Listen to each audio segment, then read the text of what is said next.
Greetings, one and all, to this week's episode of Tenno Clock. I am your regular host, Xeno. This time we have a disembodied other host, Murder Dr. Loz. I think for the longest time we didn't even have webcams. It hardly was. Like disembodied. It was, well, I mean, there are more episodes with webcams now than there weren't, because it was... Lies. No, we got to 175 before we started doing I webcams. know. Yeah. So that was a memorable episode. And so we're here to talk about Warframe. We're episode 472.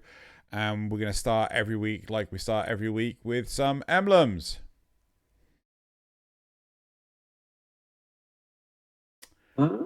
I can't quite. Oh, that's the... Huh? I don't know how good does yours look in game? Because obviously it's quite a small image I'm working with here. So I quite like mine because it does some like transparency on the corners and things like that. But it is still very much just a square. No, but it's a square, but it's doing a lot with the square. Yeah. It's not... The issue with the square is if you're going to make a square, then you, as you say, you've got to take your whole image with it. But instead, the ones that are annoying me that are squares are ones where it's clearly butting up against the square so that the square constraints are affecting the image. Yeah, it's the equivalent of just taking a print screen of like Futurama and slapping it on your arm. Yeah, well, those would be funny because they'd be memes, but it's like ones which are trying to be a good emblem, and it's like, yeah, but I can tell it's a square, which yours is... I don't know. Yours looks amazing. I think yours looks good there. Yeah. No? I'm not sure. No. I think it's good. It's a small image, but I think it is good. But it is good, don't get me wrong, but at the same time, like, I do like the simplicity of yours, because I feel like mine is a little too busy. I don't know. I think you could have done a smaller circle on mine to make it tighter. I don't like the amount of black in the upper left. It just feels a bit out of place. And once you see that, you start thinking about it that way. It's like, meh. So I don't know. I think yours... I mean, it's very tiny to me, so I don't know. Maybe it looks worse at bigger scale, but to me it looks good.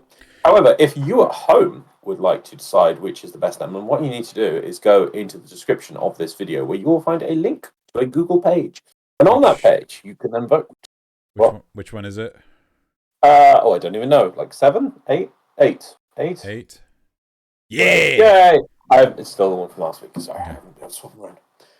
Yes, still, go to the Google page, the Google form that is linked in the description of this video. And it'll take you to a page where you can vote on the emblems, and you can also fill in some information. And if you do that, you will be in a chance to win for yourself on your platform that you play 75 whole platinum.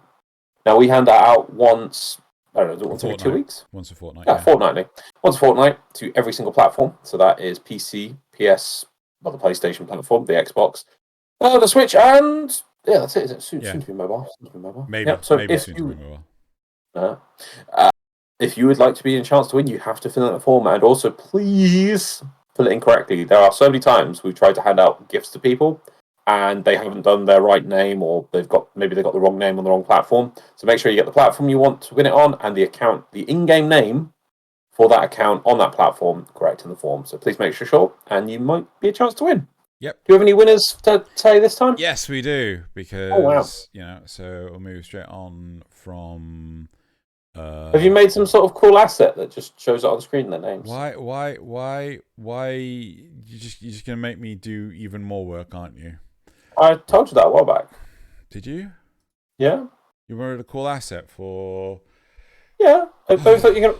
Yeah, why not? I gave you a cool. Well, I mean, to be fair, I can just use the same one that I use for the topics now, so that's easy enough to do. Right, okay, so this week we have some platinum winners. We have for PC Grim Reaper, who I believe is part of the DSP clan. I rarely ever see clan initials in Warframe names, but I mean, there's there. Solocalot. Huh? Okay. Solocalot 94 for PlayStation, TD Stranger 101 for Xbox, and Thalurk for Switch. There you go. So you shall all be getting your platinum soon, TM. Yep. Also, for Dojo Dusting, you may have noticed that this week's footage is actually technically last week's footage. It's because I went to a work event. I didn't get home until 9:30 last night, and I was fucking tired.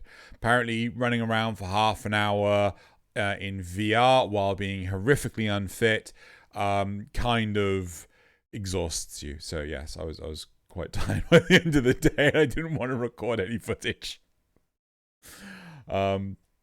What this teaches me, I should have done it beforehand. There you go. So apologies for that.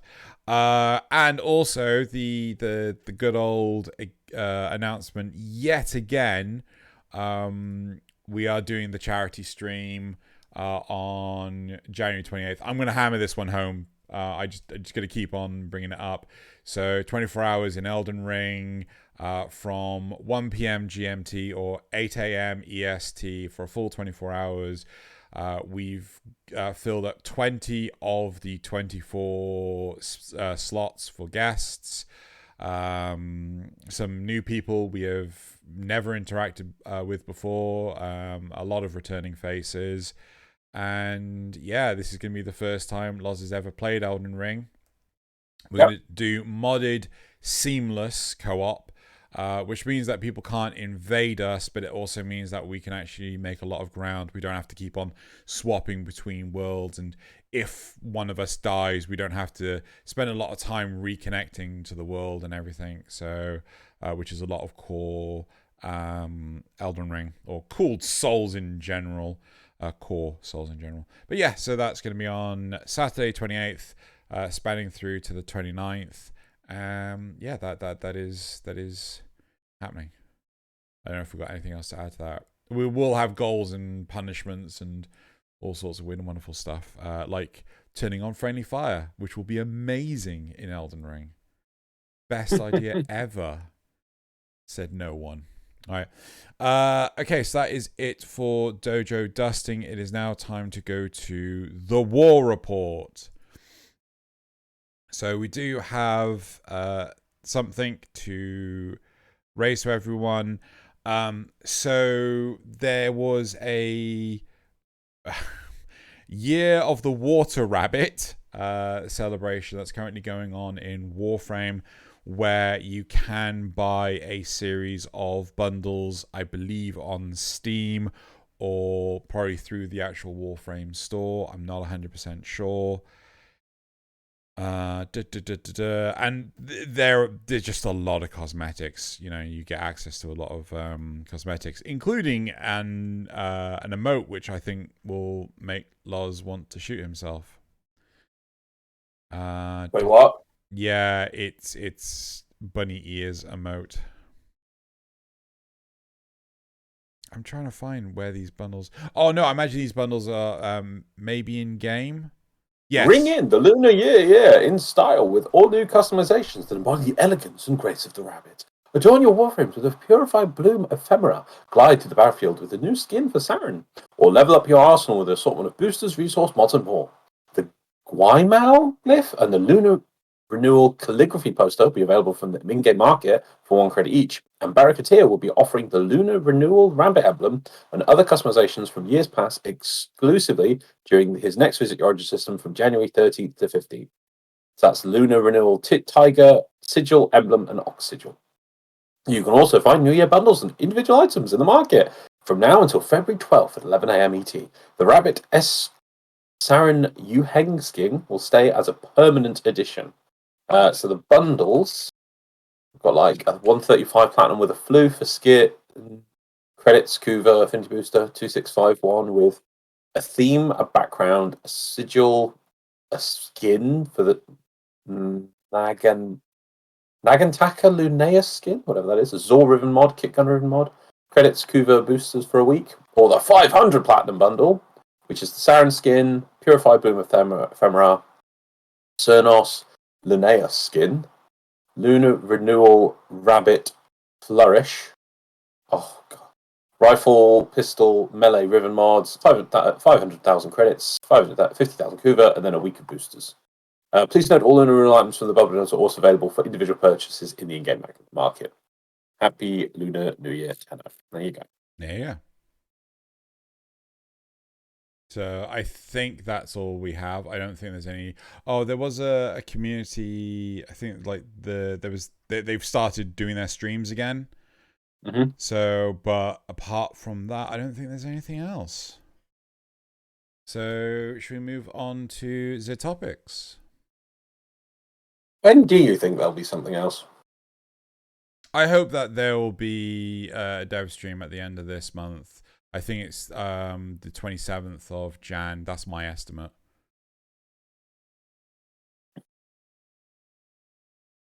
What are your thoughts? I just realised how we're thinking we were going to record 10 o'clock that week, but okay. Who knows? Who knows? We haven't thought that. I mean, there's also Campai Cast. It's like we are not streaming 24 hours and then recording Campai Cast. I know for a fact. Yeah, we'll have to see. Anyway, let's move on. Right. Okay. So let's move on to the topics itself. So, and I got the buttons working again. So this week we have topic 1, law theory. Deimos was purposefully, I think, infested by the Orokin. Topic 2. Why isn't the Entrati family hostile against the Tenno despite what they did to the Orokin Empire? And the concept, Sepsist, the infested hammer. Cool. Right. So we're going to move on to topic 1. So, law theory. Deimos was purposely... Is that is purposely? Is that supposed to be purposefully? With purpose, full of purpose? Purposefully, purpose. Purposely. I think that's purposefully. Yeah, purposely. Is that a word? Purposely or purposefully. Purposely means on purpose or not by accident, while purposefully means indicating the existence of a purpose. Okay, purposely. Although very similar in context, purposefully is usually to indicate a great level of intent or deliberate aim, as opposed to purposeless. So purposefully. Well, what are we talking about? So Deimos was purposefully infested by the Orokin. Yeah, that would, if it's yeah. So it would be purposefully. If there is intent, yeah. Yeah. Okay. Cool. Right. If you think about an infested Deimos. So if you think about an infested Deimos is completely protected from the sentience. The entire ecosystem is a war machine capable of unleashing billions of soldiers on any sentience who enter the atmosphere with 2 giant living cannons that might be able to blow a Murex out of the orbit. The infestation is also a living organic thing, which means it should evolve and adapt as sentience evolve and adapt. Along with the, I'm going to say necromex and actually pronounce it correctly, Deimos is the perfect defense system for the heart. Okay. We know it wasn't purposefully infested. It was an accident. Is it? Yes, this is part of the law. So basically, daughter is like really into her animals and things like that. And son, who just being a dick, decided, hey, I'm going to infest your fish. And then that basically spread out into the local wildlife, and then the infestation spread throughout the whole entire moon, Neoset planet. So it's yeah. I mean, I don't. Why does the son get his head chopped off by mother and father? I don't know. Or grandmother? I don't know. I'm annoyed at my sister, so I'm gonna play a game on them. Yeah, yeah. So. Son, you just infected a moon. Oh no! I was just my sister. Well, you just infected us as well. Mm. You know. So they were on the moon. Huh? They were on the moon. True. My next question, my next query is, Are the infested a viable weapon against the sentients? I thought they weren't. I thought like there was law ramification. No, but that's what are warframes? Well, apart from yes, they are infested. Yeah. So the infested, they went, okay, let's try the infested. Oh look, this has potential. They don't seem to be able to take this control of this like they do our weapons. Yeah. So there's potential here. Let's develop it into a more fleshed out version. Right. I can see where you're coming from with that. I did. Yeah. I mean, a part of me thought it was like, well, you know, I could have sworn there was something that basically said like, you know, they weren't good enough, but maybe the Tenno is like, well, no, this is the good enough. Not the Tenno, sorry, the Warframes. You know what I meant. So I don't know. Is there much more to this topic to discuss?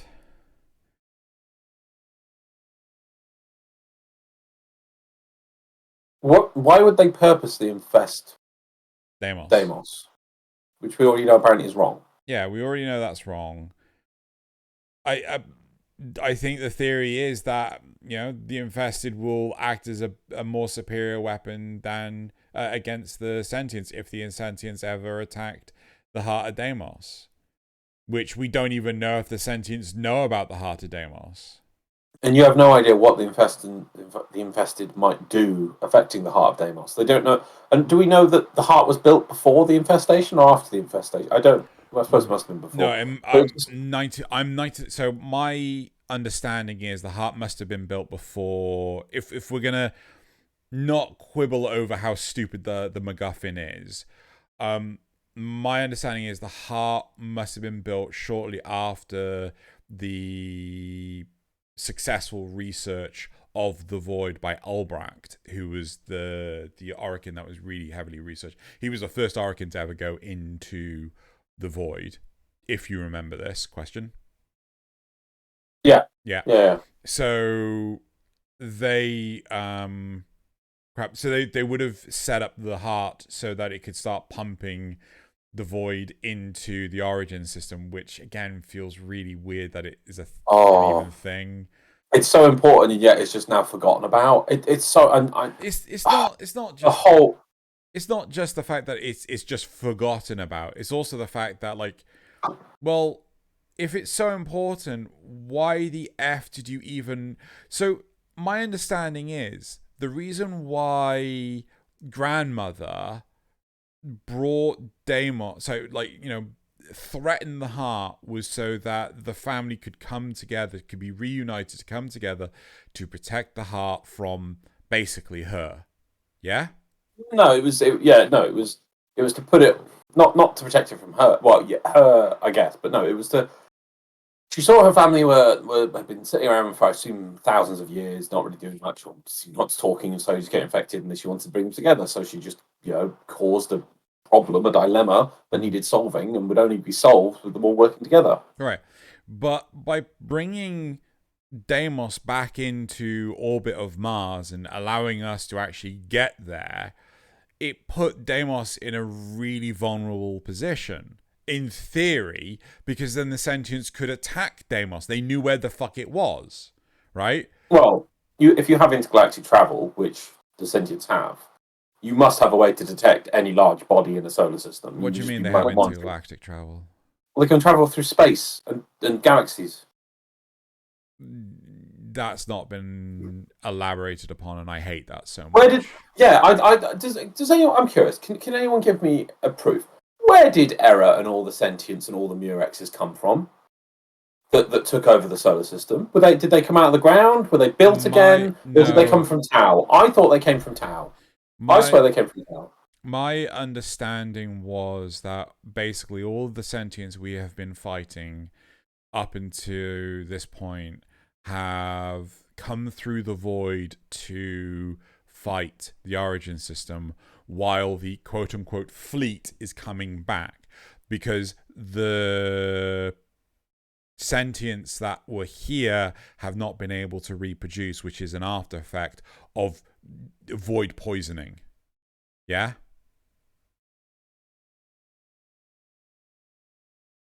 So all these ones were in storage?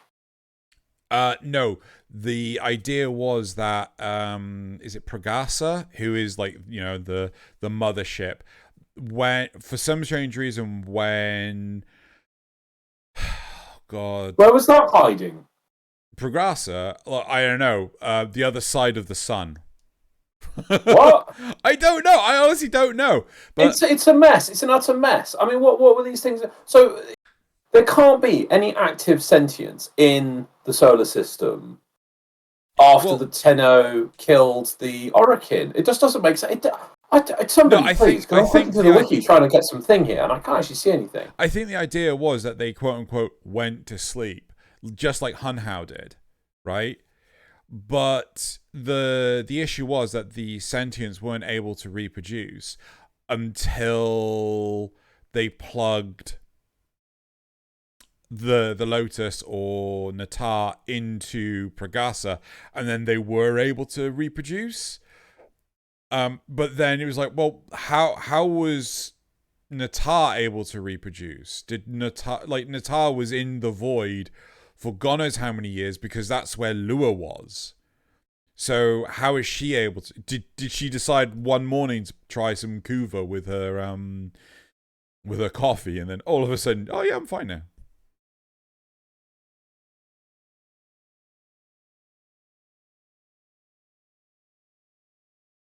I think we've baffled Loz.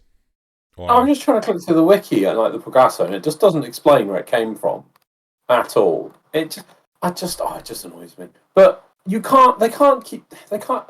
It's ridiculous if you sit down and think about it. Because if this was sitting around in the solar system the whole time, what was it doing? So the sentients get beaten by Lotus controlling or Nata controlling all the Tenno and Warframes. And she beats back the sentients, and then they somehow just go to sleep or hide in some places. I mean, I can understand hiding underneath a freaking ocean. Yeah. That makes sense in a completely switched off thing. That's fine. You know, not going to get found by the Grineer there, right? Mm-hmm. Where did all these Mirexes come from? And if they did have them all under the water, why didn't we get an amazing cutscene with 1 billion Mirexes coming out of the ocean? Yeah. Wouldn't that be amazing? Yeah. And the Pregasa, then you think, God, all these things, and it just sort of pans down. You see this giant shadow. You think, oh God, all these big things come out, and then the Pregasa just comes out, like just to show you, like, no, those are tiny. This is actually the big ship. You're like, wow. Do we get any of that? No, it just turns up out of nowhere. Yeah. I don't know. Anyway, but my point I'm trying to get back to Deimos, is that if these things existed in the solar system, what were they doing? What, they all just decided to go to sleep? What? Just as soon as Nata put all the Tenno to sleep, they could have snuck out and just snuck around and found where she put all the Tenno and killed them, or broken all the Warframes. Yeah. You know?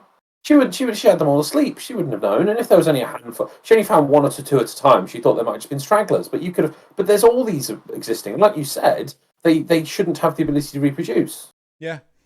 So there's, there's only a limited number of them. I mean, I could appreciate it if when you kill one, if you don't kill it properly, it just comes back. Like, not to be analogizing, putting too much of an analogy on it. Like if you like, if you stab a vampire, like you will kill it. And I was like, no, but you have to stab it through the heart with a wooden stake. That will kill it. So if they're like, oh yeah, but we've not been successfully killing the sentients. Prior to the Tenno coming back with the Warframes, then yeah, okay. So like, but it feels really off, the whole thing, because like the whole point of the Tomb of the Sentients, which was back on Uranus, after we wake up, is like, oh, whoopsie doopsie, we woke them up again, or till Rigor does. So it just feels like there's a lot off with the whole thing. Like there's just too much unexplained. Like if it was a case of there's so many planets we don't go and visit. Like let's say Pregasa isn't in Uranus's oceans. Pregasa is actually in the lower atmosphere of Jupiter. We can't go down there, but maybe the Ropadopalists can. And the that would make sense. Yeah, to bring it up. So that was just one. They actually built loads of them, and they bring them up. But they they break themselves doing it, but they get it. They go down there to activate it, and it comes out. Another thing that coming out of Jupiter would be amazing. Yeah. We don't get any of that. It's just things just get pulled out of nowhere. I don't know. Yeah. I don't know what happened. But anyway, so back to the sentience though. So they can infect Deimos. Sorry, you broke up for a second there. Repeat that. So they'd go, okay, well, let's infect Deimos to protect against sentience or whatever. And this person believing that proposing. Oh, where is it? Proposing, yeah. Who enters the atmosphere with 2 giant living cannons that might be able to blow a Murex out of orbit. No, they don't want to blow a Murex out of orbit. They just want to blow each other up to provide different resources to pick up on the ground. That's it. I mean, there is something cool to the fact that Voss and Fam... No, Voss? No, it's awful. Fom, it's absolutely terrible. No, it's absolutely terrible. It doesn't make any sense. It's completely pointless. It would if we interacted with them, but we just don't. No, yeah. Maybe it's a case of like, oh yeah, if this one's left alive for too long, it empowers the infested, and they all become like level 300 plus, right? Just as something to easily comprehend.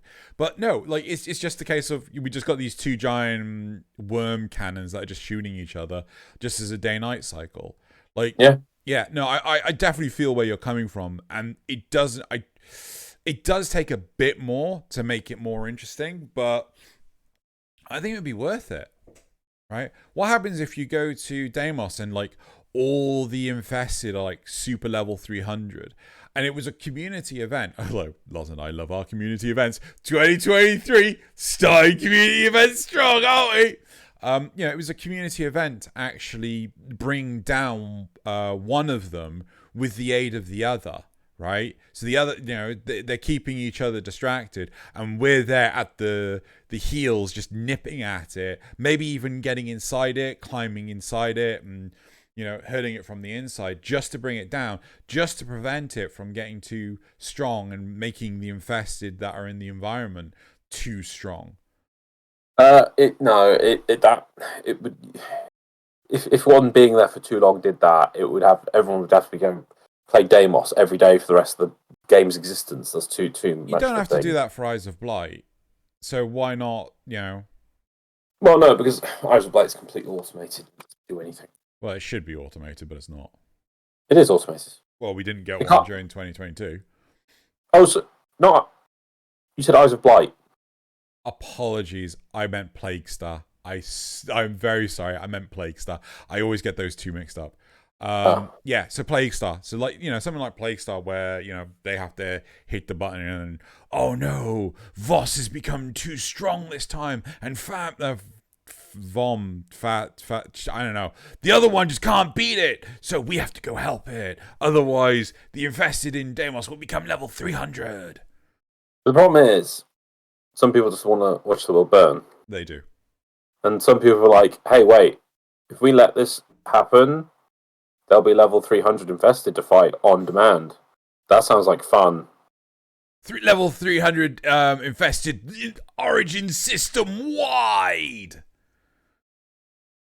Hey, wait. Drew, don't threaten me with a good time.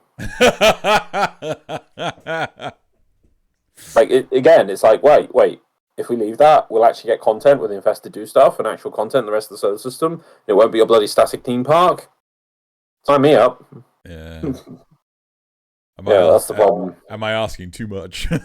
No, because you've got good ideas and you're trying to hope for something, but the problem is, it's just fundamentally that all they do is they just swap. Yeah, there's just nothing to do. There's nothing to do with them. What if you wanted to have it? They're just going to swap. It should have been something like seeing as there's like one on the left, one on the right.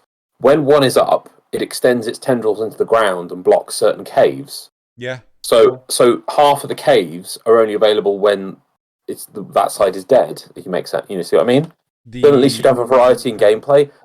Isolation vaults, is that what they're called? Yeah, that kind of thing. Yeah. Have it that there's so put more in, because I swear I just play the whole bloody same isolation vault each time, and with more variety, and have it that there's like the caves underneath Fast and the caves underneath Vom, and make them different. Put the different resources in the cave instead of just I hate the Vass and Foam thing because it's like, oh, I'm missing that to hand in for tokens or something. So I just go outside, pick up what's available, go back in, go out, pick up more, go in until it swaps over, and then I just do the same for the other one. It's just like, how is that? That's all they do. That is all they do. Yeah.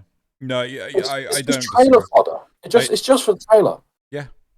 It annoys me so much. I don't disagree with you. I do think that there is a lot of opportunity to improve them, but I mean, I dislike the fact that it's not about the infested; it's about the Entrati as well. Oh yeah, that's the other thing that's annoying. It's like, this person saying that Deimos was personally infested by the Orokin. I guess that maybe they thought like a short-term thing or a long-term thing, and you'd say, "Oh my god, the grey strains come up, and that's terrible, and we never intended this." But don't worry, it doesn't do anything. It doesn't. I mean, oh man, imagine if infestations in the solar system were like made to like proper events, so that when the infestation attacked a certain thing, instead of just being an automated thing, it would actually have like variation based on strain. So you have like the helmet strain, and then you'd have the mutalist strains attacking. I don't know there's not a helmet strain, but you could say like a big god, however. And then there's like, oh no, this time it's the grey strain, and you get different rewards, pools, you'd have different enemies to fight each time. It would actually feel varied. This is something instead of just, oh my god, there's the infestation over there. Go play 3 missions per node. Oh no, everyone played the Alad V coordinate one. Yeah, I mean, to be honest, like we came up with an ingenious idea, which was the Xenosis strain, the whole infested lich. I also remember what we I think it was about a month before they announced Deimos. Do you remember we came up with the idea for an infested open world with the hives? Yeah, and hives. Like, it was. I think we said like. I remember, I don't know if this is where we decided finally, but like there were 4 hives, north, south, east, west, and it was community driven, and like the further out you got, the further out you held, the more like bounties you got out in that area, and they were more rewarding, but it was hard to keep them and things like that. The outposts. And if you push too much in one direction, the others would require more attention. Yeah. Be harder. It was good. It was a good idea.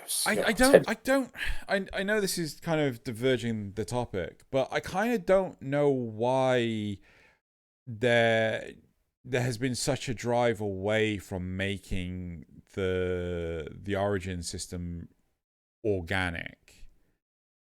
We had such an organic feel with the likes of, oh look, Xeno's gonna fan wank about his favorite. We're supposed to be talking about Deimos, but now let's just talk about random events. Let's talk about Gravidius Dilemma again. Woo! Yeah, no, do you know what? I'm going to stop you. We're not going to do that. We're going to talk about Deimos and Infestation. You're not going to expand beyond that. I don't. So yeah, I can't believe that the Orokin would intentionally do this. I don't believe the Infestation works as a good anti-sentient system. The only fact that they didn't get attacked in the new war is just because A, D kind of forgot how to fit them in and didn't, and B, that we had this one tagline of daughter saying, "Father told us to do nothing." Yeah, but that came as an afterthought. I hate to say that. I know, it's a total afterthought. It doesn't make sense. It's just like, well, we've theorized that the entire Deimos Entrati thing should have came after New War. Yeah, because then that would have fit perfectly for if they were hiding during the New War and then after the New War they came out and you had that content, it would have fit perfectly. Yeah, maybe it's a case of the Entrati didn't like Ballas. I kind of feel that may already be a thing. But yeah, like, oh, Ballas was a dick. We didn't want, we couldn't come out. We couldn't risk him gaining control of the heart. Yeah, exactly. Right.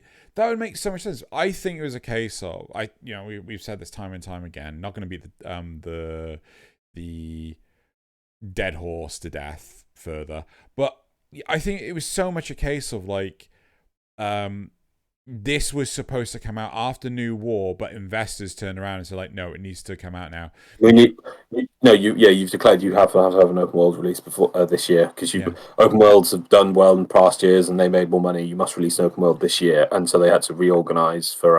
Well, the crazy thing is, like, it came out in a stockholders meeting before it got announced to the public. So, yeah, I think it was very much a case of that. And I wouldn't be surprised if maybe part of the reason why the old guard have stepped away to work on Soulframe is because it's not out yet. The investors can't influence it. Does that make sense? Well, I would have agreed to you if they pushed Taveri to be a 2022 product, but the fact they've been able to delay it, maybe it's that far behind that they were like, look, we literally can't release this thing. Do you remember that it's no longer, I want to say Liao Yu or whatever the name of because they filed for bankruptcy and then Tencent picked them up instead. So maybe Tencent have less involvement. Yeah, well, I think Tencent have a better understanding of gaming products as a whole. It was Sumpo Food Holdings was actually who owned it. They were diversified. Thank you.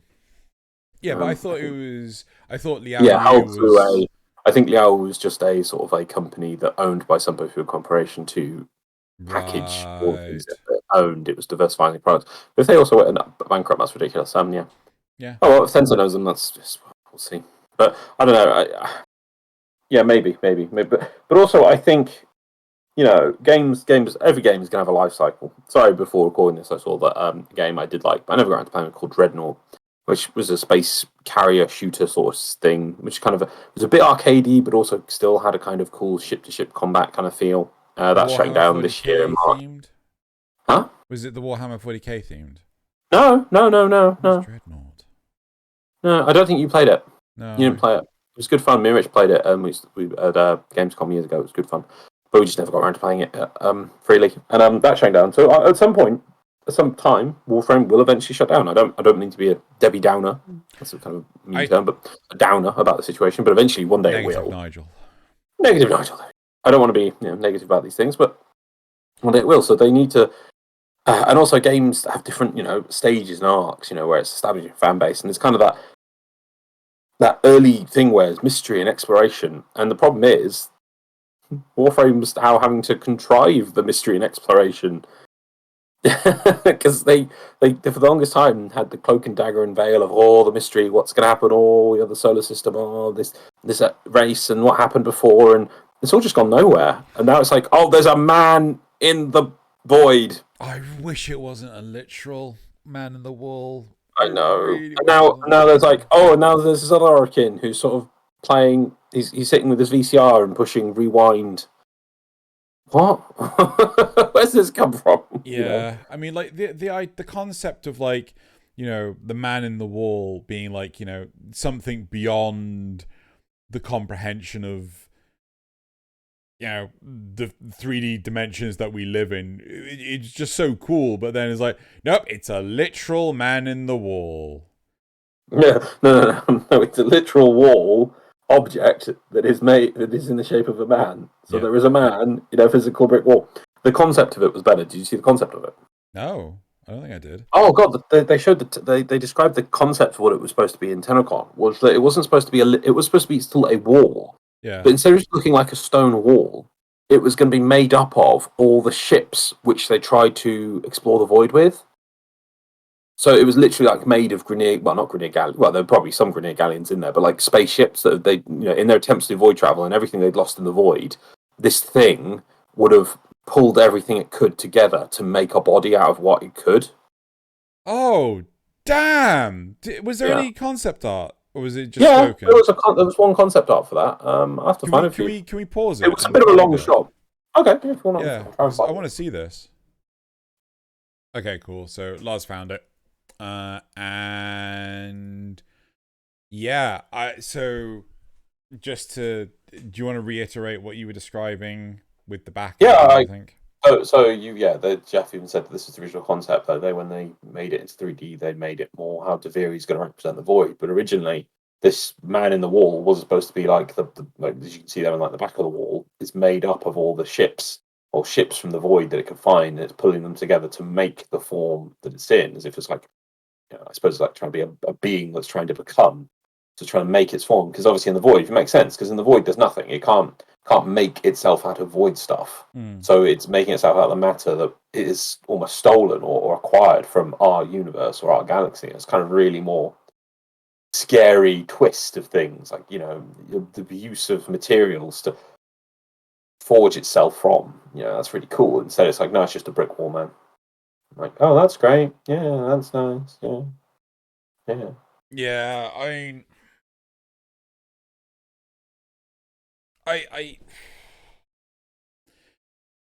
I struggle with the man in the wall for a multitude of reasons.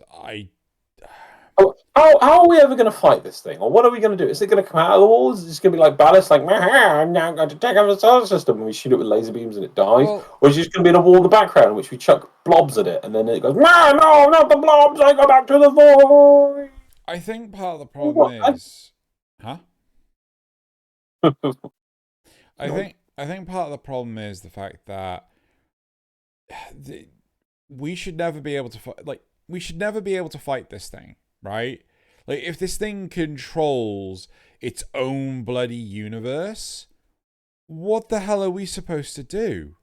Yeah, I know. You know, it's like... Don't worry, I'll shoot it with my current meta gun with a Riven and an arcane build, which gives 20 bajillion damage per tick. Yeah. On headshots. Yeah. While underwater. Like, this thing should exist outside of death, right? It's just like, I can't die. I'm the equivalent of a concept, right? Yeah. You know, how would you kill me? Well, I'll kill it with the new meta gun that comes out in the next Prime Access, in which if you equip this with this gun and this Riven, and then you get a headshot with this ability and this secondary ability come from Helminth subsumed into the frame, and then you have these arcanes, and at the same time you hit it first with your operator, you do a bajillion damage. I think the biggest problem I have is the fact that no matter what we have, if you put something in front of us, we've got to be able to kill it, no matter what. We can't we can't not kill things. It's like I hated in I'm going to do this as short as possible. I hated in World of Warcraft. It's like, oh yeah, we've put a literal god in front of the players. And we defeated him. How? Oh, we trapped him. What? Which one? What? Sargeras. Oh. yeah. Literal. Yeah. Not even something god. faking calling itself a god. The literal gods of we can create planets. Yeah. Yeah, well. Less said about that, the better. But scale creep, I guess. But I think that's, again, the part of the problem. Like, I mean, I wouldn't want to ever go against the man in the wall, ever. Right? I don't care if the man in the wall... Like, so, again, there's theories that the man in the wall has taken over Lotus or is living inside the Lotus now. Right? I wouldn't want to fight the man in the wall in any form of incarnation. Right? How on earth should we be able to defeat it? With love and affection. Fuck that noise. Can I throw in a Macross 7 reference? Go on then. With singing. We've got to be able to sing. You're gonna have to. We can defeat Space Antichrist with singing. Yep. You know, you're gonna have to buy a Rocksmith guitar. Not a Guitar Hero one, but a Rocksmith one. So and properly learn how to play the guitar in order to kill the. Our Mechaneks are gonna get guitars. Oh my god. All right. Okay. Let's come back to the original topic. I don't think this is a real thing. I don't think that the Arkham could even conceive of this. I think it's just like, whoopsie doopsie, I let the infestation run amok on Deimos, the end. Yeah. Yeah. And no. I think it was just more, oh yeah, well, we're the Arkham, we don't care about anything. That planet's where the Entrati live. They bought their own planet. We don't care. Hey, that planet's now infested. Stupid Entrati. Stupid Entrati didn't know what they're doing. Yeah. Do you remember when the Entrati were name dropped by Parvos Granum? Yes. It was like, oh my god, what's the Entrati? Oh, it's a dysfunctional family that moan at each other. Yeah. You what? Yeah, it's a dysfunctional group of idiots that is just there to moan at each other, and that one's just a thirst trap for geeks. Yeah. Anything else? No. Copy paste standard open world template and faction Mark II paste. Yeah. It's bad. It's weak. It's not no deeper than a puddle. I don't think there's any point in people reading into it doing it. Anyway, I think we've moaned on long. Let's go some see what other people can actually. Sure. I'm just super jaded. I'm just the jaded. I don't want to say let people say, "Oh, if you're too jaded, take a break." It's like, no, I'm on like perpetual break. This is perpetual break, waiting for something decent to come out and come back to. Yeah. Law theory, right? Okay. First reply. Nah, Deimos just contracted space AIDS from one of his tentacle moons. Isaac Clarke tried to get rid of. Now you know why he did. He knew it all along. I don't understand. Me neither. I always got the impression that they were studying it to try and find a way to neutralize it or make it useful as a terraforming tool. That makes no sense at all because it just what? Yeah. No. I've more on this one actually. The infestation on Deimos has basically made an entire ecosystem with competing life forms, not the unified hive mind we normally fight. You don't know if there's a hive mind or not. Yeah. I don't know if they mentioned that. Or if where's your hive mind? Yeah. Please point. Please point to hive mind. Also, you don't know that they're actually for all these things that you say they're competing. They don't compete. They don't kill each other. They just knock each other out a bit. I wish any of the other strains went to Deimos. I really wish.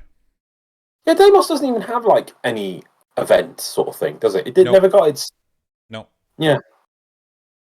Neither did Fortuna Thermia Fractures. Yeah, it got Thermia Fractures, which should have been its Plague Star, but then they just was like, oh, but we've got to make everything automated. Like, Plague Star still has and maintains, it's sort of like, oh my god, Plague Star's up. Even I will go and play Plague Star when it's up. Yeah. Because I'm like, that's really cool. It's really rare that happens. And it's like, really exciting. Normally pretty good rewards.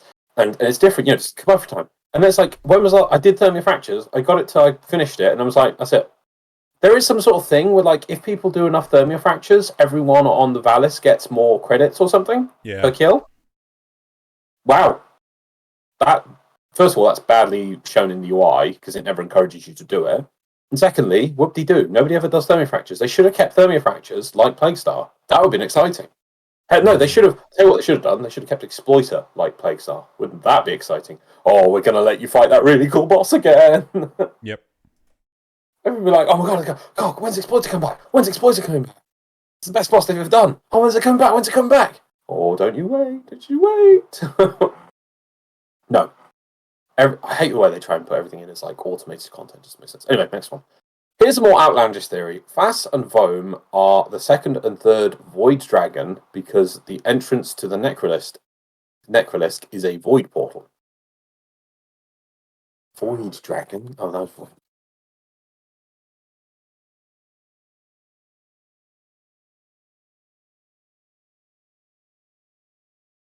Okay. Sorry, can you repeat that last one? You weren't listening, were you? That last one. Here's an outlandish theory. Fass and Vohm are the second and third Void Dragon because the entrance to the Necrolisk is a Void portal. What? Also, what? This is another thing that annoys me. I remember when they first showed like the Void Dragon-y thing, the snake. Oh, what? The fuck off. I remember when they first showed that, and I kind of felt that was like one of many. It was just like there was one that had just come near us, and there could be loads of these things hidden in the void. Yeah. And then in Deviri, they made it. Oh, it's a pet of what's his name? Oh, Dominus Thrax. Yeah, Thrax. Is Thrax's pet or something? Yeah. It's like, wow, way to just take a cool concept that was like, oh my god, there could be loads of these things just like plowing through the void. You know, what an ultimate threat they could be if they all came into the solar system at once or something. No, it's just one. Belongs to that dude. It's his pet. Wow. I wanna segue a little bit and read this one thing about the lore, the sun's lore and things. Yeah.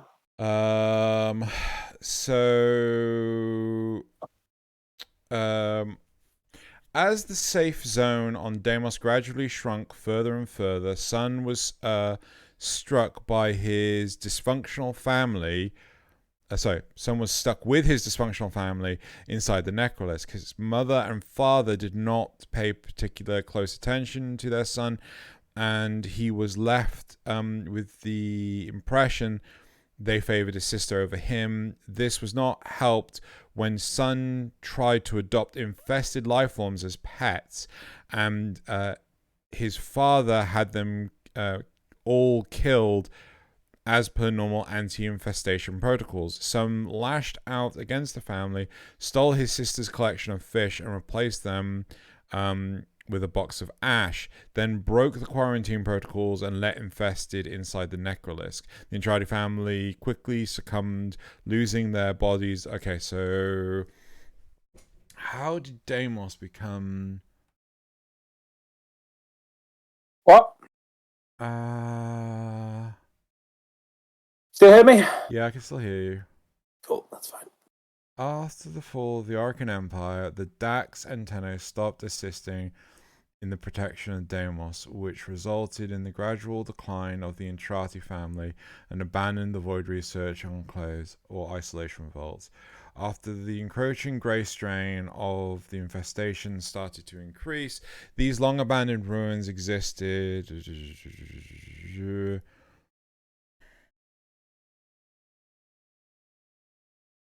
I could have sworn Sun did it. You did what? Did what? So it doesn't look like Sun started it. What, the infestation? You just said it. I thought he... No. He let the infestation into... The thingy. Into the necrolisc, but not on Deimos. Yeah, it's a research facility. They just had them on Deimos. I mean, that's just fine. Where do you think he got them from? He didn't just go down his local shop and bought some infested pellets. Huh.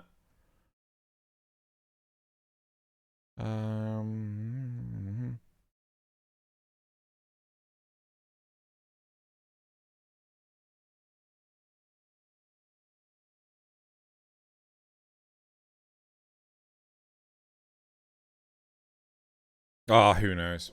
Regardless, yeah. Okay, should we move on to the next replies? Sure. The fact that the infested have taken over the moon and wormed its way underground has caused the heart, although that was later shown to have been deliberate. Caused the loss of most Entrati facilities. Oh, sorry, yeah. Taking over the moon, wormed its way into the underground has caused loss of most Entrati facilities beside the necrolist, and was even thought to have endangered the heart, although this letter showed to be deliberate on the part of its grandmother, so I doubt the Oracle unleashed it on purpose. Mm-hmm. And finally, it was the Entrati's son got upset and purposely released it. What are you doing? Put your tinfoil hat down. It's no theory, it's history. Also, in his own words, he didn't think they would grow tentacles and start losing their identities. Yeah. That's what I thought. This is why you don't let teenagers near the biohazards. That is very, very true. Yeah, I mean that's pretty much it. I wish that there was more to the Entrati. I wish there was more to the infested, but the sad truth is there isn't. No, and to be honest, I don't think people should write for DED. It's DE's own failing in that regard. They're just so... It's just they wrote them as so important. The Heart of the Void is so important in the logic of the universe. We shouldn't just leave it in the hands of a half-infested family of idiots, which are only like, what, 5 of them? How many is that? It's 5. Yeah, it's 5. And I don't even get how they keep the infested out of the necrolisc. They haven't. That's the whole point. They haven't. No, but they have. It hasn't. They haven't infested everything in the necrolisc. There's not infestation running around in there for us to fight. I don't know. Yeah, I mean, there's at the where the necrolisc is. There's when after you come out into the open world and you go out of the main whatever structure that is, you are aware there's 2 frozen necrobecks holding up the passage where we walk out of. Yeah. You raise a really valid point, because obviously they are infested. The environment, you walk through the necrolisc and there's infestated walls and shit like that. But why isn't it spawning the infestation to fight us? Yeah, why isn't there some NPC necromechs inside the door? That would just do it. That job done. It's like they've only got a handful left, but there's still a few. I bet Lloyd keeps them out. Yeah, somehow. Last one, or did we finish it? That was the last one, I think. Yeah. Okay, right. Who knows? Who knows? It's a bit of a messy plot point, but I think we should move on to the next topic. Let's move on to. Well, I just don't think there's much to it, but it's like it is explaining game. They were just the Orokin doing it for some secret plan or something. That would actually be more interesting. What was it? Boy had temper tantrum. Yeah. Right, moving on. All right, so topic 2. Why isn't the Entrati family hostile against the Tenno despite what I assume the Tenno did to the Orokin family? The Tenno have contributed to the fall of the Orokin Empire. Why aren't the Entrati family hostile against the Tenno for their actions? No, the Tenno didn't contribute, the Tenno caused the fall. The Tenno killed the Orokin after the old war. That's yeah. Well, they were tricked into killing the Orokin. Well, mind controlled into killing the Orokin. Were they mind controlled? Intentionally, no. I thought Lotus went like, please, and we're like, okay. We like why? our mommy figure. Why would we do that? Why would we? Yeah, it's just so annoying. Yeah, whatever. You mind controlled us to do it. Sure. Well, okay, now please go to sleep for thousands of years. Promise. You wake me up in the morning. Yeah, promise. Yeah, thousands of years later. Oh God, that's what he's. Well, we don't actually know how long it is. I don't even know anything. So many holes in everything now that are just never getting filled. Right, yeah, but as for the Orokin, I don't think the Entrati family really cared much for the Orokin. I can't remember if there was lines or feelings in the way. The stuff with the grandfather and Albrecht, his research, and they were going to close it down or something. Yeah, so basically the Orokin Empire had grown, I want to say very decadent, like they were very wasteful. They basically strip mined the origin system to the point of like it can really no longer sustain them, and or it may have been just Earth, I can't remember. They needed a way to expand, and Albrecht's research into the void basically allowed for FTL, and it just doesn't. Can I just say it just doesn't make any sense, because like everything would have to, like all of Earth would just be square holes. Yeah, pretty much. There should be nothing but just big holes. We should be searching through quarries. Like Minecraft. Yeah. Minecraft. Like, if people really wanted to, like, desperately need those resources, and it's not like, at least in Minecraft, you don't need to like dig things up to keep things running. Let's say you don't have to keep digging coal up to keep the machines running and keep running iron to make things to fix every chip of every blade or anything, or make the stuff you need for food. But like, did you watch Andor? No. Well, on Andor, there's a really great shot where you see this planet where the Andor grew up on, and the Imperials abandoned it because of some mining disaster, and there's just like these great chasms with like just strewn about mining equipment because they just they was just strip mining the planet. Wait. Andor there's Andor the person? TV show. Yeah, Andor. Cassian Andor. The planet was named after a person? I didn't know that. What planet? Are you thinking of Endor? Endor and Andor are separate things. If you're thinking of the moon of Endor, wait. No. What was the planet that Leia was from? The one that got destroyed? Alderaan. Oh, fucking brain, stupid brain. Yeah, okay, fine. Andor, got it. By the way, before you ask the next question, Yavin 4. What was that question? What's the answer to that? What was the other planet where the rebels were in the New Hope? No. The rebel base?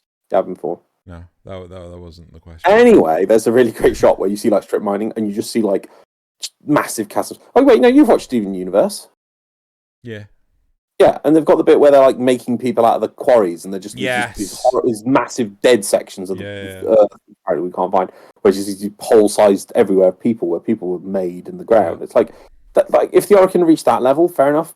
And then also the thing is, if you can travel through space, there is so many resources out in the solar system. Like there is more gold in one asteroid in the asteroid belt than entirely on Earth. That's just one asteroid, and there's more. There's loads. There's a whole galactic ring around the sun of resources there. Isn't it called the Kuiper Belt? That is one of. Did you send me a message? No. Oh, I got a ping. Don't even know. I can't remember which one the Kuiper is. It could be the Kuiper. There's an Orc Cloud as well, which is the external one.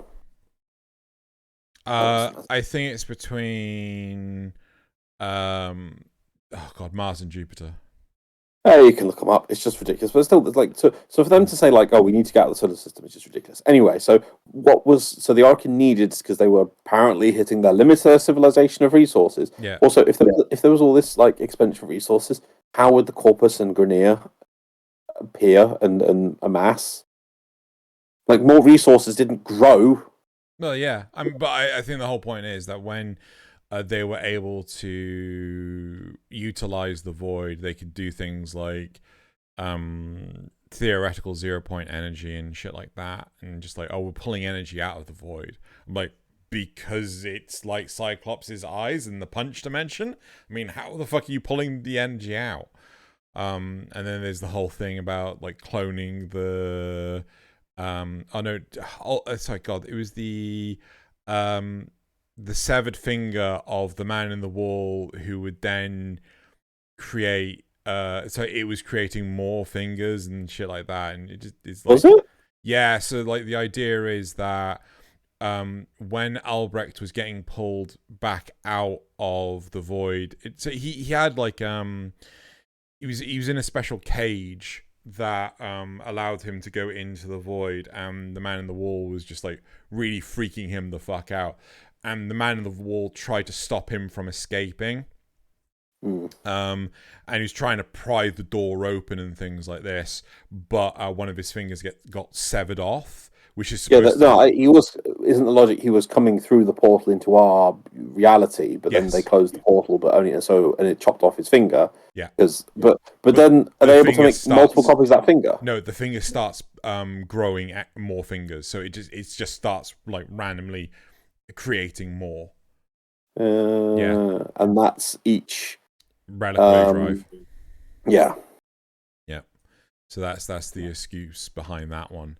So wait, do Corpus and Grineer have reliquary drives? Well, my understanding was that they didn't, because my understanding was that the Corpus and the Grineer couldn't use the solar rails. They had to do it slowly. No. I don't know, dude. I'm pretty sure that it's so messed up, isn't it? It is. Oh well. But the original question of why don't the Corpus and Grineer sorry. No.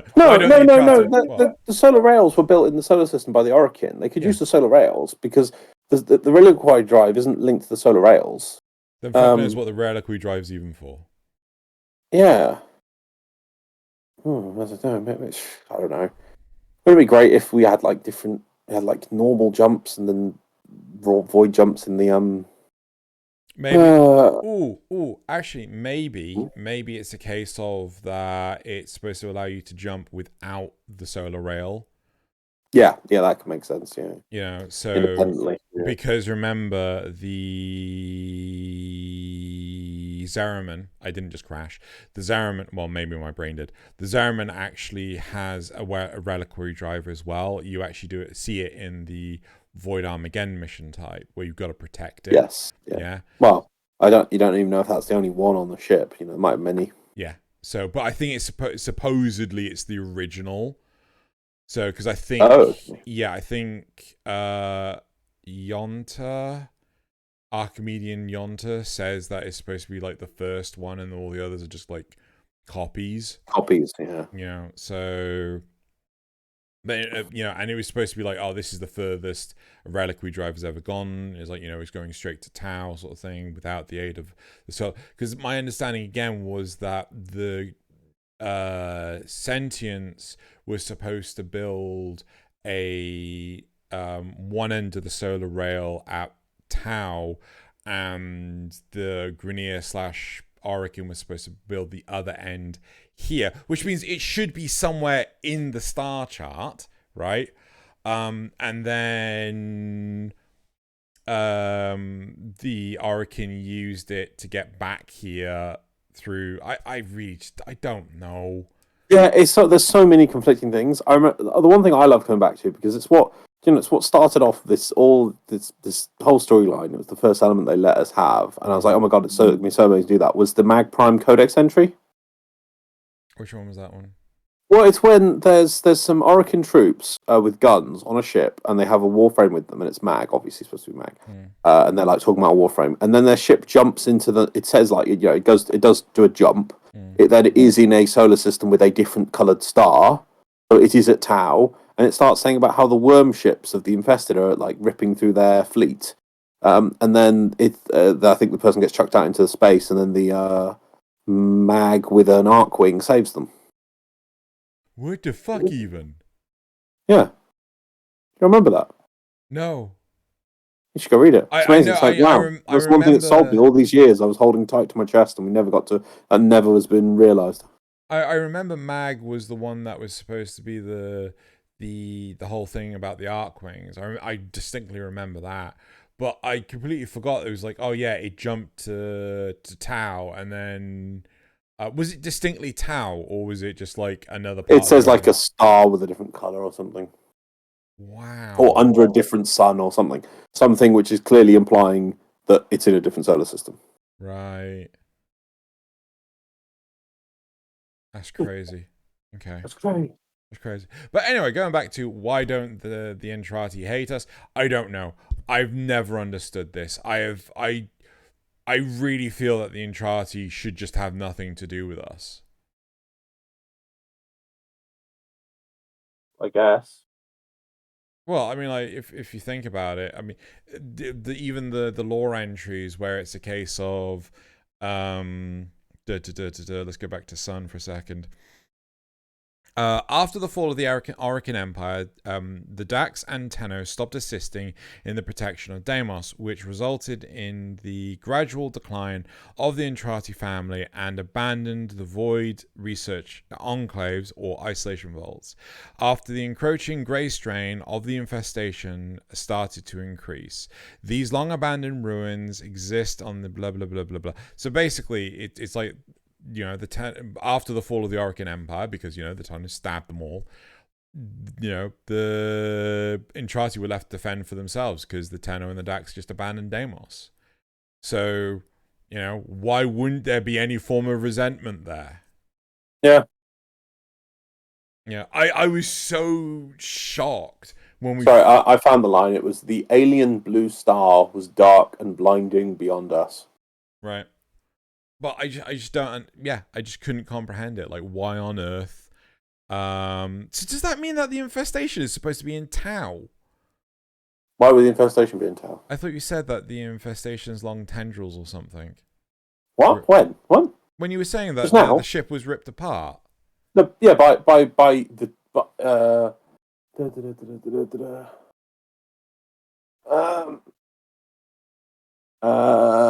my lungs.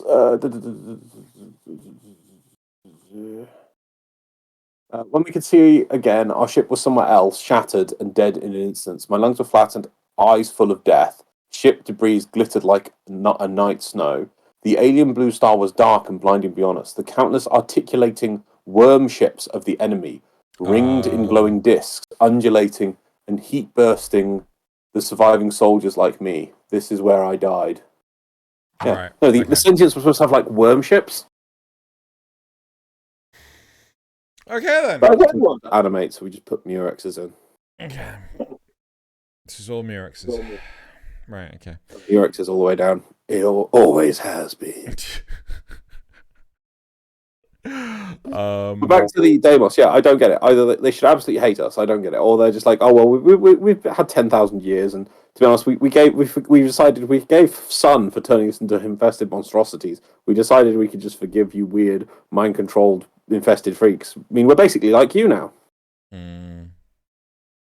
Okay, I've got nothing else to follow up on this. Should we go straight to the replies? Or maybe the infestation's already reached the brain. That's the issue. Right, let's go on to replies. I think this question is excellent. Sorry, what? I think this question is excellent precisely because it points to what I consider a flaw in Warframe lore. which is that the Orokin are portrayed as comically villainous. I mean, they're two-dimensional baddies. It does not leave a lot of room for nuance that might include the Entrati. I disagree with that in part, only because the Orokin, there is no Orokin, there is Ballast, that is it. Yeah, right? That annoys me. And that Ballast, they all have long arms now. Why? Because Ballast was wrong with a long arm. It really annoys me, that one. Well, it's supposed to be their ideal perfection, like their ideal visage of perfection. But like, I'm sorry, if you want an ideal visage of perfection, it should be symmetrical, right? No, like, I think it should be unique to each person. Oh, fine, but like, I feel like the whole like, oh, one long arm, it just feels really off. Right? If more of their art and more of their sort of style had this sort of like one long thing, as like a reaching thing. I mean, why is that one arm? What does that mean? What does that represent? Why did they do it? Why doesn't there art? I mean, why isn't there more statues with like a one-armed or long arm reaching up? It's just ridiculous. They drew the art for Ballast and they didn't have to draw any Orokin, and they were like, oh, we've got to draw more Orokin. Oh, they have one long arm. Why? Because that's the art. It's like, no, that's the art for Ballast, not the art for Orokin. But they went, no, but that's the Orokin art, so that's what everything now looks like. It just feels really off. And like, also, like, why don't they have gold hair? Why can't they just, like, our hair is just naturally gold?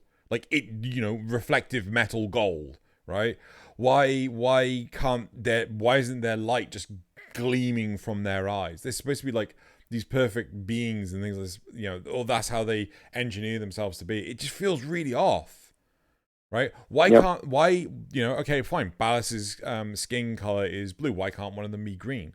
Why can't one of them be purple? The whole point is they get to choose exactly what they want to be. Why are they all the same? Yep. Doesn't make sense to me. No, I told you why, though. Because they got bored. No, because somebody drew the first piece of concept art for Ballast when there was nothing. Let's ignore the practical reason. You want like an in-universe reason. Yeah, there's no in-universe reason for that. No, and they don't expand upon it in-universe. If there was like this sort of a theory of one arm reaches, one arm holds or something, that it could flow into other mentalities. They could have like a reason for it. It's like this is how it shows how nothing is ever beyond our reach, and that's why we extend one arm, because with one arm, or it's always the right arm. What is it? Always the right arm? Is it sometimes the left arm? If it's always the right arm, it's like the right arm is power, the left arm is defense, or something. There could be more things showing that and bleeding into the universe, but there isn't. It's just Ballast has a long arm. Moving on. The mother basically still thinks the Orokin social hierarchy stayed the same, but due to the infestation that got to them, they have certainly had their centuries to brood and mope about it. Not just did that family not fully believe in the old Orokin philosophies, but they were all considered dead as soon as the grey strain bred by Sun went high-white. You don't know it was grey strain. They've had time to truly see the faults of their system.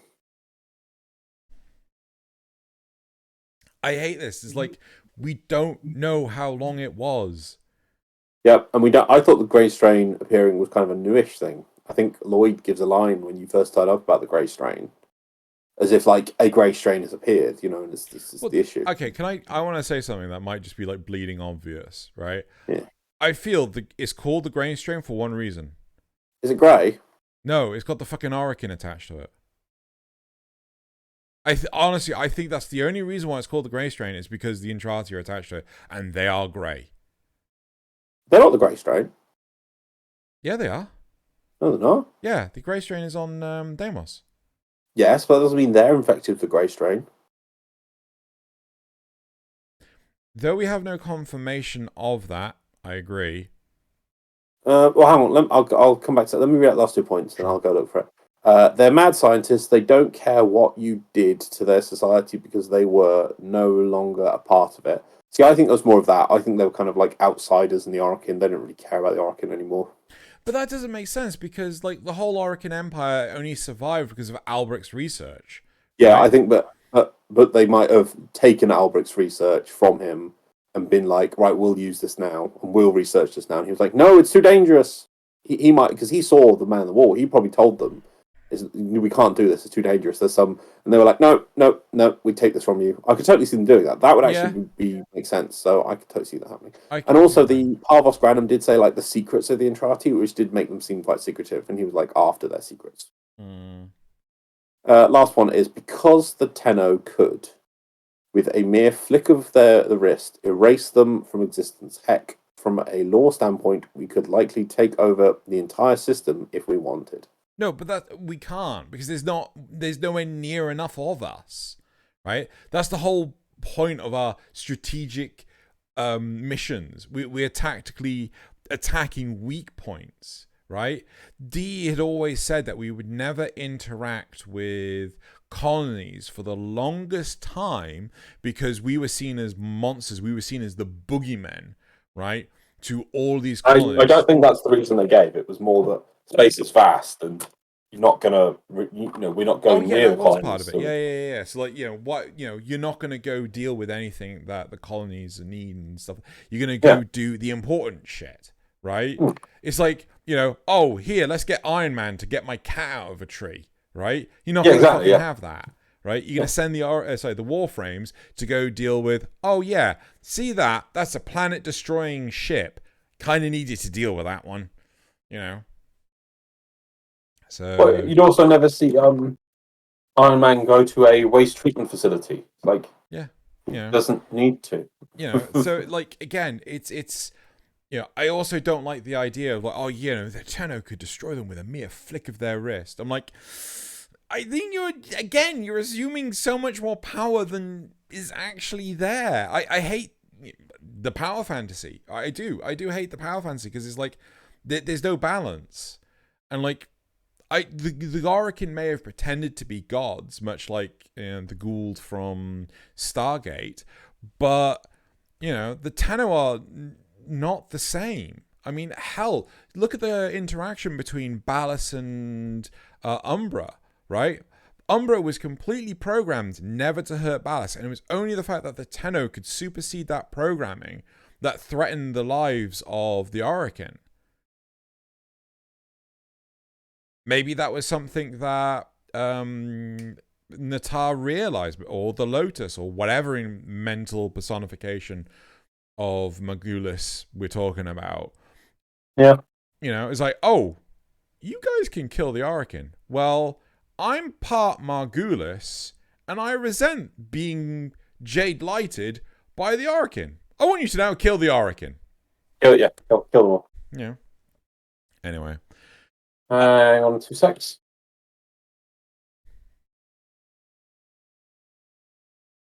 Yeah. Lloyd says at the start, we are in crisis. Our defense against the Grey Strain has failed. The Necrolisk is a knockdown. Yeah. That would highly indicate that there are that it's not the Grey Strain for the... Yeah, no, you're right. The Wiki says the Grey... This is obviously a Grey Strain is an infested strain that has overrun Cambion. It's not what's infected them. It's like later on the Grey Strain appeared from... But, they probably had other strains they fought against. I will bet you, though, even though this is, everything you said is lore-wise correct, I would wonder, was it actually named by the developers as the Grey Strain because, the Entrati are grey? I do wonder that. But, again, lore-wise, that's not the case. Are they grey? Or they're sort of bluey? I mean, they could be purpley. I mean, calling it the purpley strain or the bluey strain doesn't hold as much emphasis as teal the grey strain. The what? The teal strain. They're not grey, Drew. They're an eggshell. They're a lightish red. They're an eggshell blue. What's an eggshell blue? Eggshell blue. Anyway, I think we're done with this topic. Should we move on to the last topic? Yeah. Hang on, I have to link you eggshell blue. Loz is now having to link me eggshell blue. Are we going to show it to the people, or are you just? No, they can Google it themselves. Okay, so could I not Google it and we just get on with the episode? No, because you're You get eggshell bloomy. This is where I'm going to say that's just... They don't look like... There's at least 12 different shades of blue on this. I'm not going to lie. One of them will be eggshell blue. One of them will be... That teal colour, that's clearly eggshell blue. Right, okay, let's move on to the third topic, which is our concept for the week, which is... I'm not looking at the right thing. The Sepsist, the Infested Hammer. So, ooh, damn, this looks awesome. So this is done by, I think it's Mia Casadis, which we've seen much of their art on Twitter. Did you pop this into the assets? Are you doing it now? Silence says he's doing it now. Can you hear me? Hello? I can now. I can hear you now. Yeah. Right, okay. So the description: an infested amalgamate that evolved from a large mace capable of breathing poisonous gas. This biological hazard digests matter with each strike, turning them into noxious particles before spitting them at its foes. Despite its size, it's formed of light... You try 9. 9, sure. Yep. Light... is that sinuous? Is that I'm highlighting the word.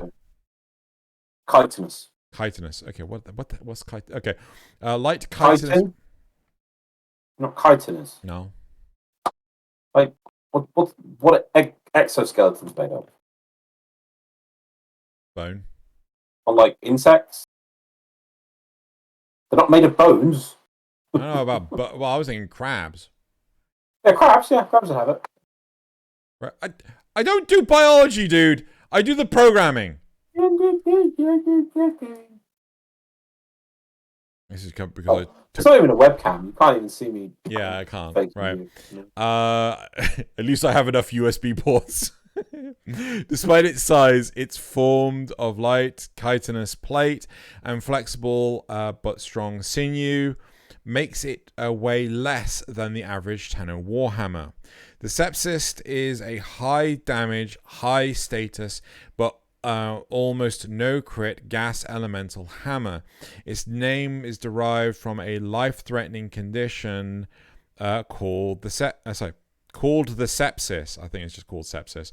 It's called sepsis. It's not called the sepsis. The SepsisLOz.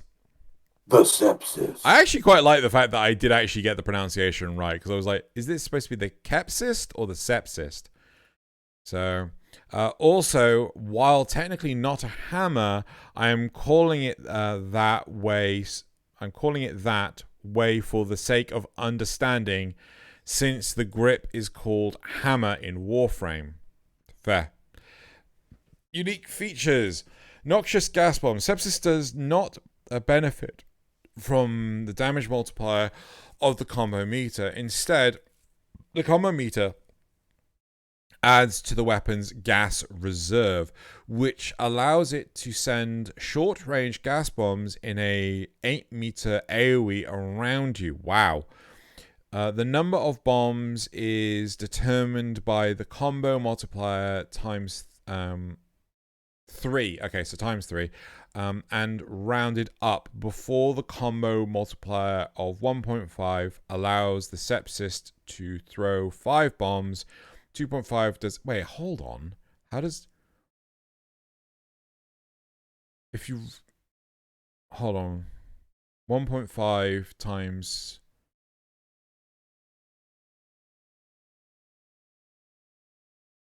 How would 1.5 times 3 be 5? What?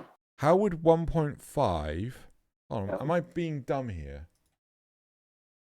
1.5 times 3... 4.5. Oh, okay, fine. So yeah, okay, I mismathed that. So yeah, 5 bombs, 2.5 would be 8, and so on. Know that that the gas bombs don't contribute to the combo counter. The Sepsist has to be fed I think that's supposed to be fed. It has to be fed with direct hits. So basically, yeah, I think you get the idea.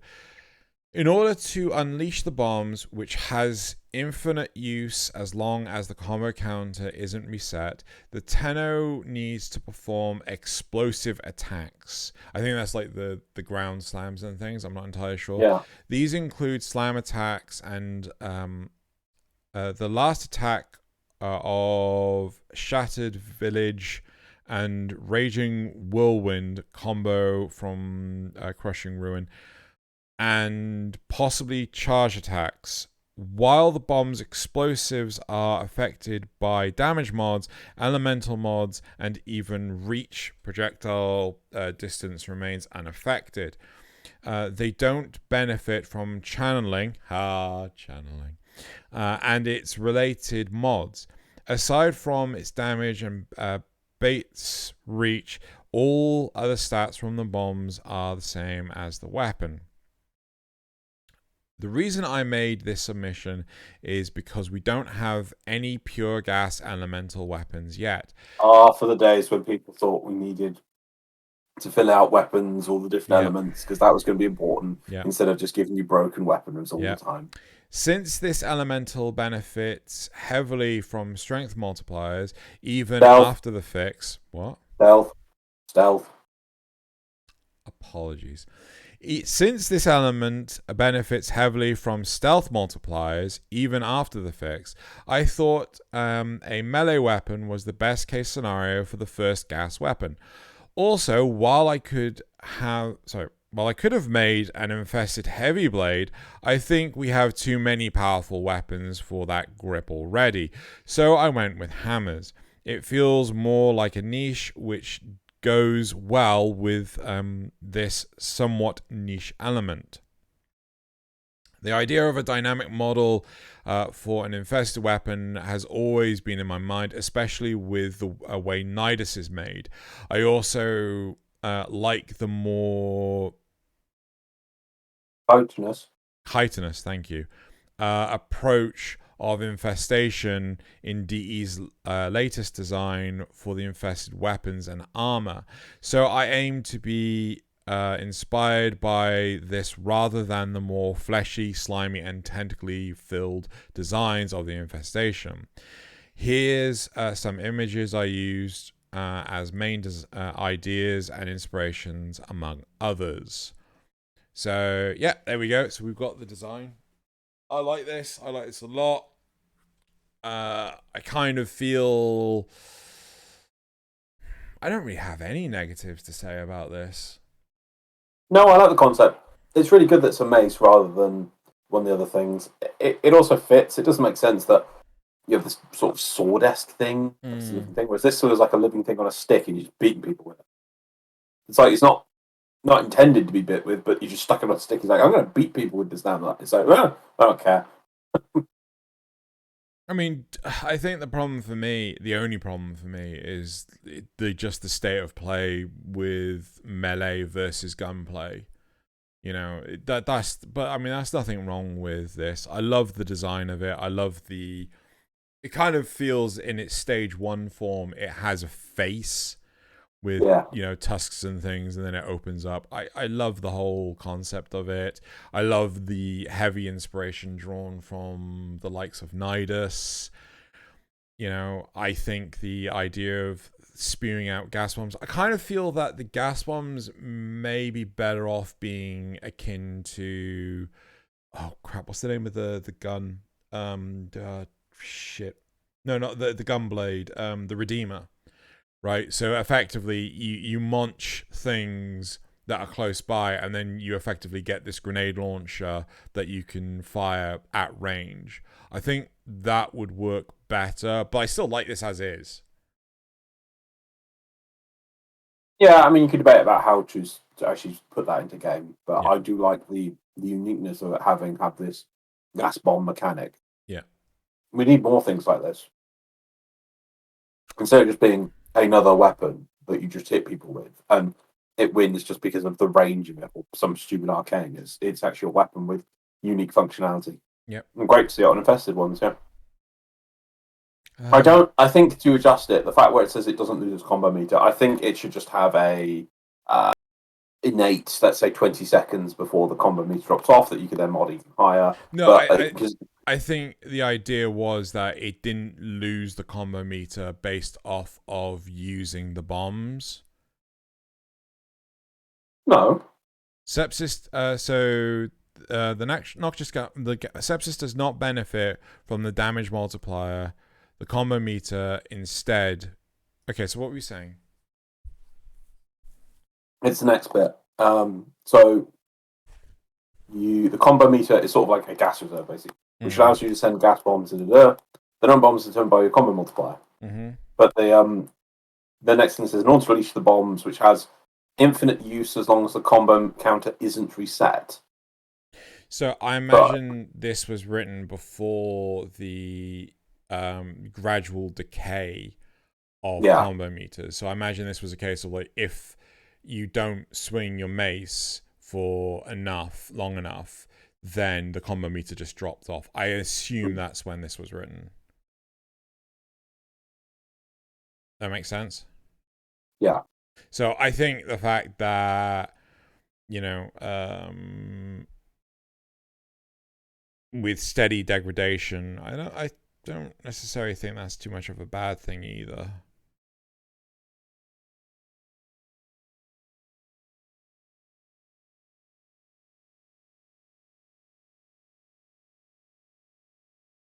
Hello? Sorry, yeah, what? Oh no, sorry, you went quiet. Yeah, no, I'm just thinking. I'm not quite sure how I feel about the slam attacks.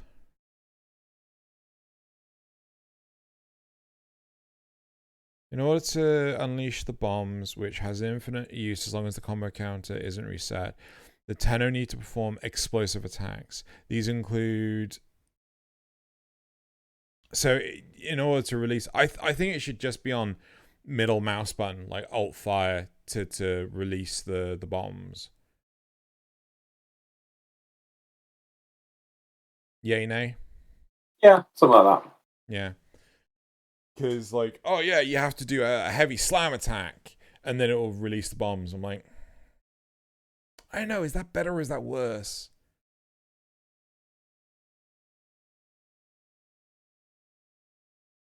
Kind of. It's hard to say. It'd have to be practice testing in game to see how it's working and things. Because a part of me, I just want to see these bombs as projectiles, but at the same time, I can see that this is built for, like, you slam the ground, and then all of a sudden there's gas all around you. Okay, should we go to the reply? I don't know if you have anything to add. No. Yeah. Let's go to prize. Yep. Oh my god, this is beautiful. Come to think about it, we sure don't have any infested hammers or pure gas weapons. This is so freaking awesome. +1. Man, +1. The only thing close to that is the noxious jacket tag Tenno Gen skin, but it's simply just a skin after all. I think adding a little spice through unique mechanics is more desirable with new weapons nowadays. Agreed. Yeah, no, weapons have to stand out. They really do these days. Oh, this is what I still remember, the Quantists. The bicycle pumps. I always remember them because they at least were doing unique things. Especially the infested one. There's a cube that you can shoot out that you shoot through, you deal more damage. I was like, wow, that's really interesting. It wasn't great. I don't use it, but at least it was interesting. It stays in my mind. At least it was different. You could show me weapons from the last 5 years, and I doubt I'd be able to name them or describe what they did. Apart from just guessing, that looks like an assault rifle, that looks like a shotgun, kind of thing. Yeah. I really love how it looks like it's just for Nidus. Love the unique feature. Like that you included it since DE has started to include more unique features to their weapons. I hope this gets chosen to be in game. I'll be the first to buy it for Plat. Yep. No, I agree with that one. This was made in 2017, so sadly it never did. I love the concept, but keep in mind that that's as much damage per hit as Gal Prime plus faster swing rate. Like I don't think that even makes sense anymore. It's like but it's the same hit as Gal Prime with the faster swing rate. Meta completely broke all those numbers. So to care that but it's the same as this other important weapon, but swinging faster, it's like how small scale are you thinking here? This is nothing. Mm-hmm. Let me use my arcane while in the air while throwing a particle with my thing that then does a bajillion. Oh no. Maybe I'm too late, but this is amazing. We need an infested hammer, or at least an infested skin for the hammers. But as a weapon, this work is just perfect. Yeah, no, I agree. Cool. I think we're done for the topics. Yep. Let us move on to the rest of the show, and we're going to move on to the graphs. So let's move on to the first graph of this week. So, do you think the infested you see on Eris are enough of a threat without ancient disruptors? So, do you remember this last week? People wanting to bring down ancient disruptors. Yeah, okay. So, 36% said yes, while 64% said no. I am firmly in the no. I really think disruptors are the biggest threat of the infested. Yeah. Graph number 2. Do you suffer from the issue as described in topic 1? I forgot I did this. 50% said yes, while 50% said no. Gun go burr. Gun go burr. Yeah. So, graph 3. What input method do you use to play Warframe? 36% said controller, and 64% said mouse and keyboard. Right? What would you do? You just do mouse and keyboard now? You can't do anything. You can't use a keyboard controller anymore, and you can't. I know you can't do the weird combo you used to do. But I think you went mouse and keyboard, but I didn't know if you had gone. Oh no, I'm just going to do controller. You can't aim. Can't aim. Yeah. Use a Steam controller, right? So that was graph number 3. Number 4 is right. Since you started Warframe, how many input devices have you broken because of excessive use? Excessively using them to play Warframe. These numbers baffle me, right? 7% said 5+, 14% said 1, 4, and 3, or 1, 3, and 4. 21% said 2, and 29% said 0. Right? I've broken 1. Actually, no. I mean, that wasn't even due to Warframe. That was due to World of Warcraft. I know. I'm between 0 and 1. Right? What are you? Somewhere like 0 to 1. 0 to 1. Yeah. I can't think I've broke any. Maybe 1. I've definitely worn controllers down a bit, but 1. No. Yeah, I did break up. Well, I did use the Xbox controller I originally used. I think 1. Yeah, I'm gonna go with 1. Okay. Yeah. And I had that for years though. But I'm shocked the number of input devices that people have broken. I should have done a graph which was actually comparing controllers to this graph, mouse and keyboard. But I mean, I'm just shocked by those numbers. I really am. The 5th graph is okay. Xeno would like the stamina bar back strictly for movement, bullet jumping, sprinting, wall latching. How do you feel about the return to stamina? 21% said neutral and 79% said negative. Yeah, that's fair. I still want it back, mind.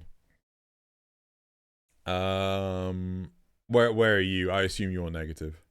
Negative. Yeah, okay. Graph 6. Should DE implement a default auto sprint and instead of hold toggle to sprint, you hold toggle to slow down? Okay, yeah. So should DE implement a default auto sprint and instead of hold toggle to sprint, you hold toggle to slow down? Right, okay. So 21% said that they didn't care, 29% said no, and 50% said yes.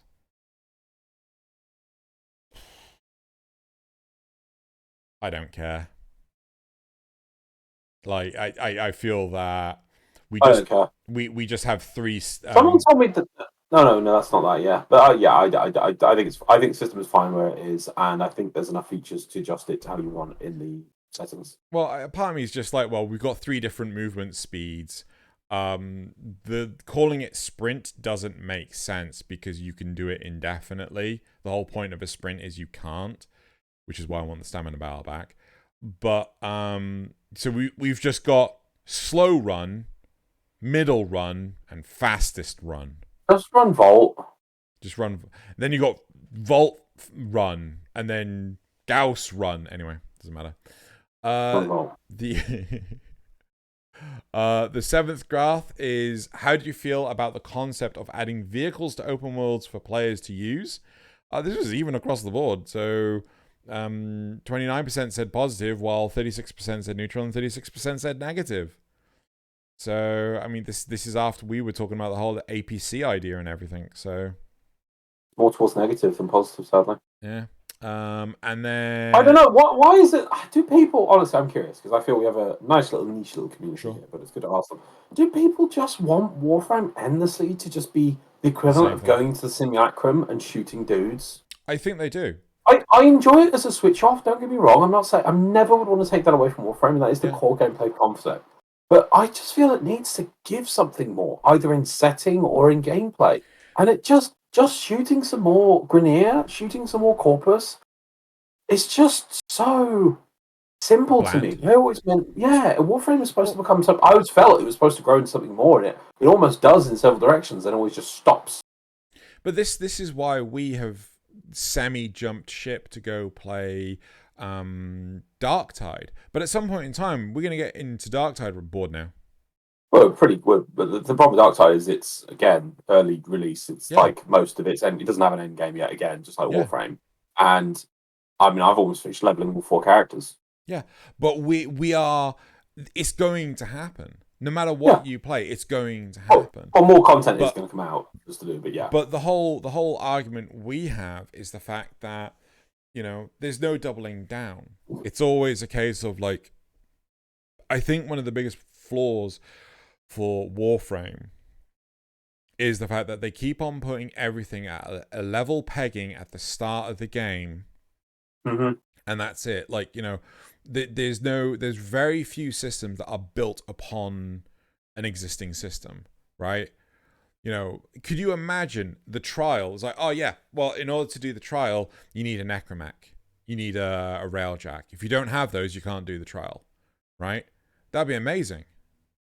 But sorry, I was just trying to imagine how to describe Warframe in a skit comedy form. Yeah, and it would be like a theme park where you step into you see all these people at the edge of the theme park, like, oh wow, what's in there? And so the protagonist you're watching, this little advert thing goes in the protagonist, and at the entrance to the theme park, there's so many amazing things, all like trying to vie for attention at the start. But then the character just keeps walking, like, doesn't go to any of the stalls, just keeps walking, and then as they keep walking, eventually they just realise that even though this is a massive enclosure, there's just less stalls around for some reason. And in the distance, they see a stall. They pass on their way to the right hand side. There'd be like it would say like endless void missions, and it'd be like a crumble building next to them, with just the sign left broken. And then they keep walking. They can see a building in the distance, and they get into that building. You know, now nothing but fields around them, even though they're technically still in the theme park. There's just nothing in this area. And they get in there, and there's just it's just a fashion shop, just for people trying on clothes. Yeah. You know, you get what I mean? Yeah, I mean, I think there's other stuff along the way. I mean, I'd certainly say like New War is close to that point, and the Zarin. Oh no, so you see, I'd have like titles above the stalls as you go through, and the first ones would be like you'd see like Delivery Paradox would be right at the start because it is, and it'd be like the bloody planes, and then as they start thing out, maybe you'd start a bit away, you'd see Steel Path a bit by itself, but still within sight of the other buildings. But then, like, you get to the point where there's just nothing else but the fashion frame 10. And it's just, like, deep and deep into the game. It's like, well, that's just the end game.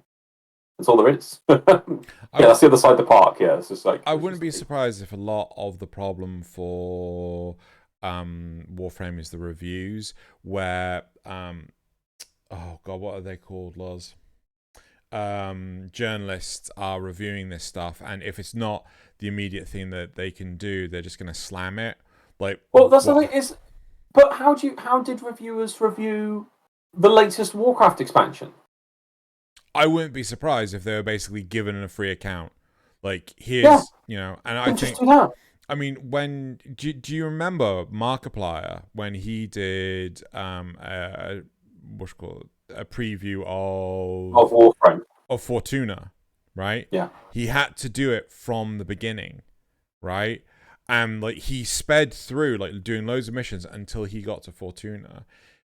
I think that was a mistake. I think it's a case of like, right, what kind of stuff do you want? Here's a demo account for you. No, right? the problem with it, in my opinion, was that it shouldn't have been. They shouldn't have just paid for Markiplier. It should have been. What's the other people he plays with? Oh, Bob and Wade. Bob and Wade. It should have been Markiplier, Bob and Wade. Warframe is not a single player game. Yeah. And I don't get why they pay for like just Markiplier to do it. If it was Markiplier, Bob and Wade, they may have even, while randomly playing, bouncing between each other, come up with memes that the community would then embrace. Yeah. But instead, it was this weird. Oh, we'll pay for just Markiplier. It's like you want to see Markiplier and his friends having fun with it. Like their Raft playthroughs are amazing when it's all three of them playing it. Like I think I watched the original one. Markiplier first of all played it by himself, and then if you compare that to the ones when he's playing with the other two, they're night and day. Yeah. Yeah. No, I agree.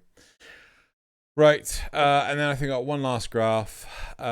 Is how would you feel about an APCs as described by Xeno and MDRLOz that are used for specific mission types? So 21% said negative, 43% said neutral, and 36% said positive. So this is our last graph. So at least that one was more towards positive. Yeah. Maybe we should have said something like you can upgrade it and you can turn it into a hover APC. No, we did. Hover APC? I don't know if we specifically said it, hover APC, but we definitely talked about upgrading it, putting machine gun mounts on it, different weapons. Fashion frame. We spoke about the whole thing, but fashion. Yeah. So we did also talk about. We did talk about like spy ones where you'd have to disguise yourself as an enemy so you couldn't stand out and things like that. But yeah, so that is it for the graphs, and now it is time for the supporter questions. Woo. Oh, hang on. Did you send me those? I did send you those. Oh, you did? I can pause select so I can put them in the There we go. So it's Rule and a font labelled Handwrite. Before I read out the supporter questions, I just want to thank you all for watching or listening to our podcast. Please hit that thumbs up button and leave a comment if there's anything you'd like to say. We read all of them. Cerebral asks, tell us about the future of Warframe. Wrong answers only. Battle Royale, mobile only, battle passes, gacha,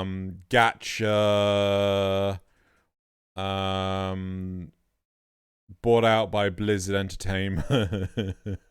No.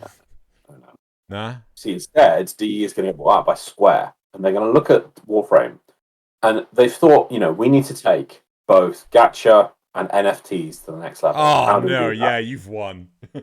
We have to make it... No, I haven't won yet. You just said NFTs. What worse can it get? Oh, you wait. Right, we need to also have players having a stake in the game. Yeah. So what we'll do is we'll make the levels the NFTs. Oh, so some people, and you'll be able to charge access to different levels, and they'll all be gacha based. Oh, so you'll get people having access to missions and having to buy access to missions, and this will all just make money swim around like a big pot for us to swindle. Oh god, yeah, Loz ruined it. Recuse 7 plus T equals Dwux? I don't know. Which Warframe has dominion over the solar system? Wisp. Which Warframe is second in command? Second in command. I misunderstood the first question. Did Rhino. Which Warframe is last in command? This doesn't necessarily mean lowest rank. I don't know why all of a sudden Loki has established that the solar system is now under control of some Warframe hierarchy, but okay, it is. I'm gonna say Loki because because if there's a problem that neither Wisp nor Rhino can solve, Loki will. Yeah. Charity Stream Incoming says, after the surprisingly popular release of the game High on Life, players have gotten used to ideas of their guns and knives talking to them. If the Stug could talk, what would it say? Stug's gonna Stug. Stug's gonna Stug. To be fair, That's all it's going to say. Stug's going to Stug. On a slight tangent, have you heard about Justin Roiland? What's that? Justin Roiland is the guy that basically pioneered the studio that did the game High on Life. He's also one of the co-creators to Rick and Morty. Yeah. Oh, I've been seeing things about trying to get me to look at High on Life videos. Is the game any good? I've heard it's really short. It's supposed to be quite entertaining, but it's supposed to be really short and questionably whether or not it's worth the money. But yeah, there's some controversy behind Justin Roiland. Is there? Yes. No. Still, the Stug, you'd be like, Stug of the Armory, what is your wisdom? Stug's gonna Stug. Yeah. Oh my god, what is that behind that tree? Stug's gonna Stug. Yeah. This is not some sort of iron group situation where it just says iron group and it means those things. Yeah. Stug's gonna Stug. It's just like, it just means one thing. Yeah. And it doesn't matter what answer is, it's just Stug's gonna Stug. Yeah. Right, moving on. Warframes have a huge amount of very powerful abilities, but some of these abilities are considered to be subpar. Warframe ability that you consider to be low tier would be incredibly overpowered if you had it in real life. Decoy.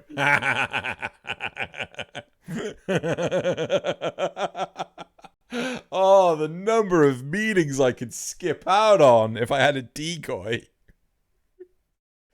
Yep. Drew, I know you can't do these meetings, but please could you stop standing in the corner shooting a gun at nothing? Why aren't you blinking?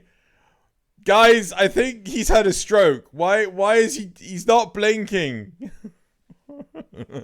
Everything's okay, Drew. The ambulance is on its way.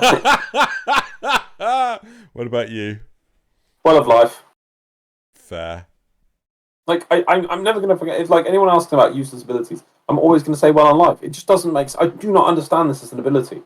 Like, I've got that, or I've got blessing. Why would it be OP in real life? Because I could just put it in a hospital and give everyone slingshots, and they could just throw slingshots at whatever in the middle, like a sheep. I put a sheep in the middle of the room, put well of life on it, give all the poor kids that are like down or whatever slingshots, and they could just shoot slingshots at the sheep and thus gain health. Genius. Exactly. Genius. Exactly. I'm fixing the world, man. You are. Like, that'd be it. Yeah, I've just saved everyone on the planet with well of life. Brilliant. Yeah. Get a medal and everything. Mm-hmm. And I think that's it for the supporter questions. I think it's it for supporter questions. Right, and now it is time to go to the community responses for last week's episode. So I think, was it Peter Graves? There's one in here that I think was Peter Graves or Edward Paddock. It was massive, and I had to chop a little bit. I think it's Edward Paddock. It was brilliant, and I can't read the whole thing. Some of these things. Anyway, so Peter Graver. No, it must be Edward. Peter Graver. Topic 2. Not sure what this person is talking about because there's already an option for always sprint. Under accessibility, turn off hold to sprint, which allows you to toggle sprint on and off with one click. Once sprint is on, you never have to press it again. And that's not true. Anytime you aim, I think you go back to walking. Yeah. That's the thing I found. No, it's so yes, there is a way to toggle sprinting, but they wanted it so it defaulted sprinting, not defaulted running, because apparently they've gone through a number of controllers. So yeah. But at 3,157 hours, I'll admit I've gone through at least 4 controllers because the bumpers broke and sticks drift. There you go. This is mostly due to continuous hard play from bullet jumping and ability use. As for sprinting, this seems like the person just overlooked the accessibility options. Okay. So was this Peter Graver? Yeah. I believe that's TD Stranger 101 on Xbox. Edward Paddock says, what I would rather not be the case is the game goes from... virtually effortless. What I would rather not be the case is the game goes from virtually effortless to virtually impossible with a blink and you'll miss it window of enjoyable challenge. I've learned when I need to be near extraction when the game turns page from me being able to one-shot everything to everything being able to one-shot me. Press 5, press V, go direct to extraction, do not pass loot, do not collect 500 credits. Granted, I'm not sure what an easy fix would be at this point. As a youngster, I would not allow myself to use any of the cheat codes I had beaten the game until I'd beaten the game fair and square, in part to experience the game in a manner it was intended, and in part because elements that are fun/exciting in normal gameplay become frustrating and annoying when you have to play the game without them. Infinite ammo, infinite lives, free upgrades, etc. D has conditioned players to playing with the cheats on and hence they feel hard done by when the cheats gets turned down. I don't know about that. I think part of the problem is that they've allowed the players to get so wildly out of control with their ability to commit mass genocide that there is no way to easily matchmake for them if you want to do it on a comparable level. So realistically, I think they need to do a bit of a damage rework and squish down the variety of like how insane these damage numbers can get. You know, so basically you start low and you stay low. Yes, it does become important to have like that minor increase. Oh, instead of doing like 100 damage, you're doing 110 damage. It's really important to have that minor increase.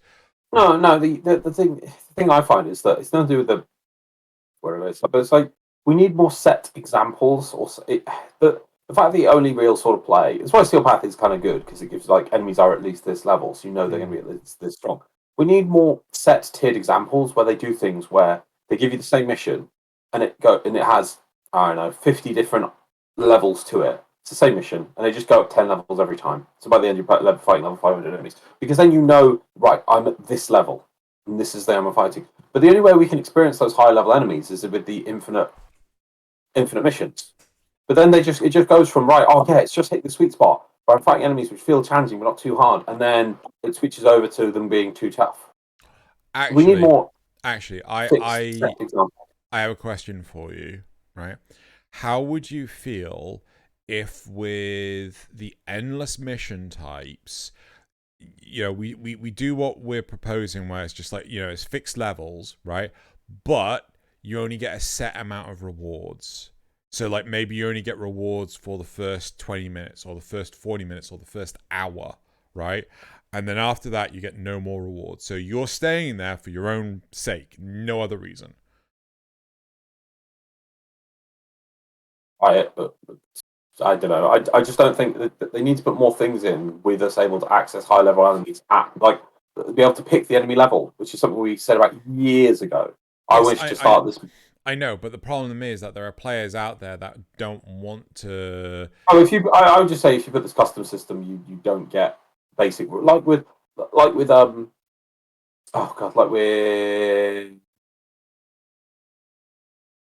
Sanctuary Onslaught. Mm-hmm. As soon as you start using this mode, mobs don't drop resources or rewards, whatever. But whatever there's some sort of reward for finishing the mission, and that's where the reward is. Because you still need to put some reward in the system, otherwise people won't use it. So there will be rewards if you finish the mission. Yeah, but to do with the new system, some new system that comes with this game leveling system, like with Sanctuary Onslaught, you don't get any rewards in a mission on Sanctuary Onslaught. It's only when you finish the mission you get points. Yeah, you get score then. That sort of system's good because then they can detach the leveling and the ability to farm or whatever in the mission. But if you're able to achieve the mission, you get X reward. I'm just thinking points for some sort of newer reward system. So it doesn't. That's not an issue. That way you've got to have some way of putting in a reward which is not breakable. Because I think that's your worry is that like after 20 minutes stops getting rewards because you want to. Oh no, not in the slightest. I fully agree that the scaling shouldn't go from piece of piss to mega hard, right? In the blink of an eye. And I think the reason why it is so wacky backy is the fact that, you know, the damage system allows you to get further where it escalates worse. And if you couldn't get further into the escalation, then the damage system works fine. If your damage was lowered, if the damage system wasn't able to go wacky backy, then you couldn't get as far into this escalation curve, and as a result, it won't feel as harsh to go from piece of piss to, you know, mega hard, die hard, whatever. Mm-hmm. Am I making sense there? No, I'm not following. Okay, fine. Let's move on. Yeah. James before Anna Pack points out. Yes, there was JJ24 and Edward Paddock were explaining. We forgot it last week about how this lich. There was some talk about a lich system for getting weapons, safety net. What? We couldn't remember it. What the safety net was or pity system was with the liches and the sisters. Okay, keep going. And they explained that it's the bingo. A weapon gets removed from the pool if you don't activate a lich sister with a Parazon finisher. The weapon pool resets after a full cycle of weapons or creating a lich/sister.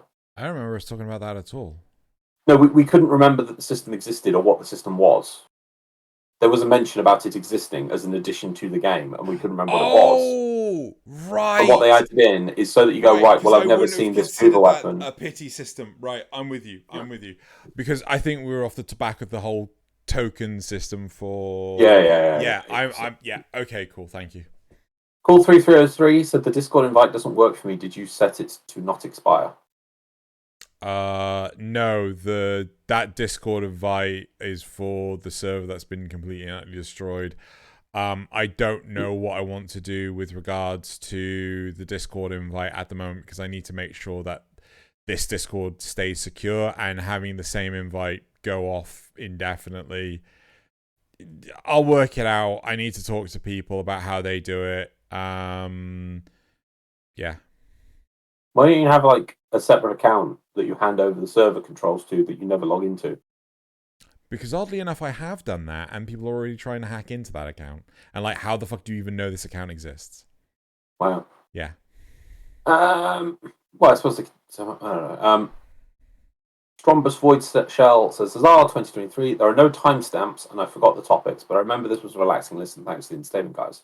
No timestamps? I think it was because that one we had to like there was a fuck up with the record. Oh yeah, no, it was because the I couldn't pause and I had to edit out a huge chunk of the video, and as a result, the timestamps were like an hour off or something like that. So I couldn't easily repair them at the time. But JJ24 even players though just to add, that should not be a problem anymore. I haven't looked at them yet while we were recording, but the pause feature does work now, so that shouldn't be a problem anymore. JJ24 says, players just want a shooting gallery that is only Grineer. I'm tired of it. The whole game revolves around the most boring faction in the game. If any unit has a semblance of uniqueness, players avoid it like a plague. Grineer has armor, which warps our builds to counter it. Grineer have the most affinity per unit, which is why Hydron was so popular. Grineer have no anti-warframe power mechanics like nullifiers, which makes them the go-to faction to fight. Killing max-level heavy gunners is a benchmark on if a weapon is good or not. The focus on Grineer is aggravating. Yeah. I 100% are completely on board with this, and I think we should make corrosive projection a thing again. Let's make corrosive projection a thing again, guys and girls. Let's make corrosive projection a thing again. It doesn't do 100% anymore, does it? No, but I mean, we can still nerf them into the ground. Okay. Yeah. Right, that's it for the comments. Let's move on to the memes. Okay, cool. All right. Ready? Not quite. So all these memes come from the r/meme frame subreddit. They can be found in links in the description below. We didn't make any of them. I just find them on there, and we wanted to show them how good they are. So there's also, because I normally only put one, but I just couldn't make a decision this week. I've been very indecisive. There's also some secret memes of the week, which are video memes, which I think in the future we will be able to show on 10 o'clock, but right now we can't. So it'll be a secret meme of the week if you go have a look, and there's several this time. So do check them out. So let's go to meme number 1. Spoiler warning, the vent. Who would win? A highly advanced war machine able to charge through rows of heavily armored enemies without a hindrance, and who can break the space-time continuum by slamming its foot down. Your average ventilation shaft grate. Yep. And my favourite comment, the first comment on this is my favourite one. Imagine the absolute legend that weakens the fans and grates so we can get through. Oh, man. Yep, that's brilliant. Meme number 2. Italian Chef's a Kiss. When a bow's ribbon increases crit chance and crit damage and decreases magazine size. Brilliant. Meme number 3. Every time you do something on Warframe, think, Tenno, think. How can there be no consequences? Oh, that's brilliant. Yep. Meme number 4. YDEY. Society if DE letters enter the simulacrum from the orbiter. Oh, come on. It's like, okay, so I actually had this conversation with Nazith before, but you could go to the factions terminal and just instantly teleport to Samaris's room, and like it's just to your left. It's just to your left. I know. Yeah. Number 5, I think it's. Yep. What the heck? Be quiet. I'm hunting Archon. The shotgun's one shot. Awesome. And finally, meme number 6. He's beginning to believe. Stugs. Lots of Stugs. Oh my god. I can't. How many does he have? He's got 1,000 blueprints left.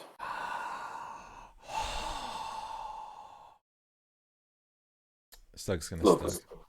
Stug is amazing. I don't know why people love meme on the Stug. It's brilliant. I think it's such a great gun. Well, yeah. I mean, it's just because they didn't know how to use it. Stug no Jitsu. Well, then they ruined it. But you know. Yeah. I mean, how long? I can't remember. Was it 25 waves or something like that? Oh, I think it was 40. God, 40 waves. Yeah, 40 waves. This is back in the old days with the keys. But yeah, I got crazy high. Yeah. For one player. Didn't you just get bored? Yeah. This is boring. I don't want to do this anymore. Boring just spinning around shooting the floor. Right. Because you couldn't just shoot in one spot because you knew that it would link to 3 enemies. And then you needed it to kill multiple enemies. You had to spin around and do a wave of explosives around you. Yeah. So that as each mob died, the next explosion would then go to other units. Yep. Right. And you had to spin around, otherwise it would just glob together, wouldn't it? Yeah. It would just be one explosion then. It would just kill 3 enemies when you've got more coming in. So you just have to spin around. Right. Okay. So it's time for the community shoutouts, and the first community shoutout we have today is Cressa visiting Udico by Federation. Oh, is that way around? Okay. Cressa. Oh. Yeah. Poor Cressa Tal. The second community shoutout. This is a doodle of this artist's lich by Lady Belize. I was doodling my lich for the lols and ended up liking how it turned out. Video process below. Yeah, that was really cool. Pretty cool. Yeah. The third community shout out is Sevagoth Floof by Daster Creations. You have to admit that is cute. That is adorable.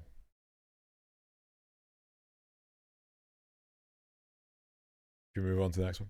The fourth community shout out is when /unstuck doesn't save you from falling out of the map, but you get a bunch of cool loot by... Oh, and the artist is Enqua.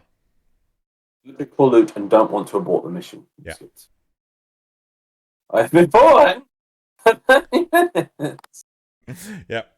And I like how it's Nova that's playing the role of Doctor Strange. The fifth community shout out is the new Emerald Reward Bundle by Jorial. So like this is all the stuff that you get for the bundle. And you got like the new bundle has a lot of pretty things, specifically the ephemera and the bunny floof. I give away one of these bundles, so leave a comment and I might just pick you. That's all. Yep. Is this the oh god, is that what you meant by the bunny ears animation? Yes. Oh god. Yep. And then have we just descended into every now and then when they're like, oh well, we're not releasing any content quick. Release some sort of meme thing that people will love. Just so like, oh, but we got the meme thing. Probably. Like it was bloody bird wings the other year, you know.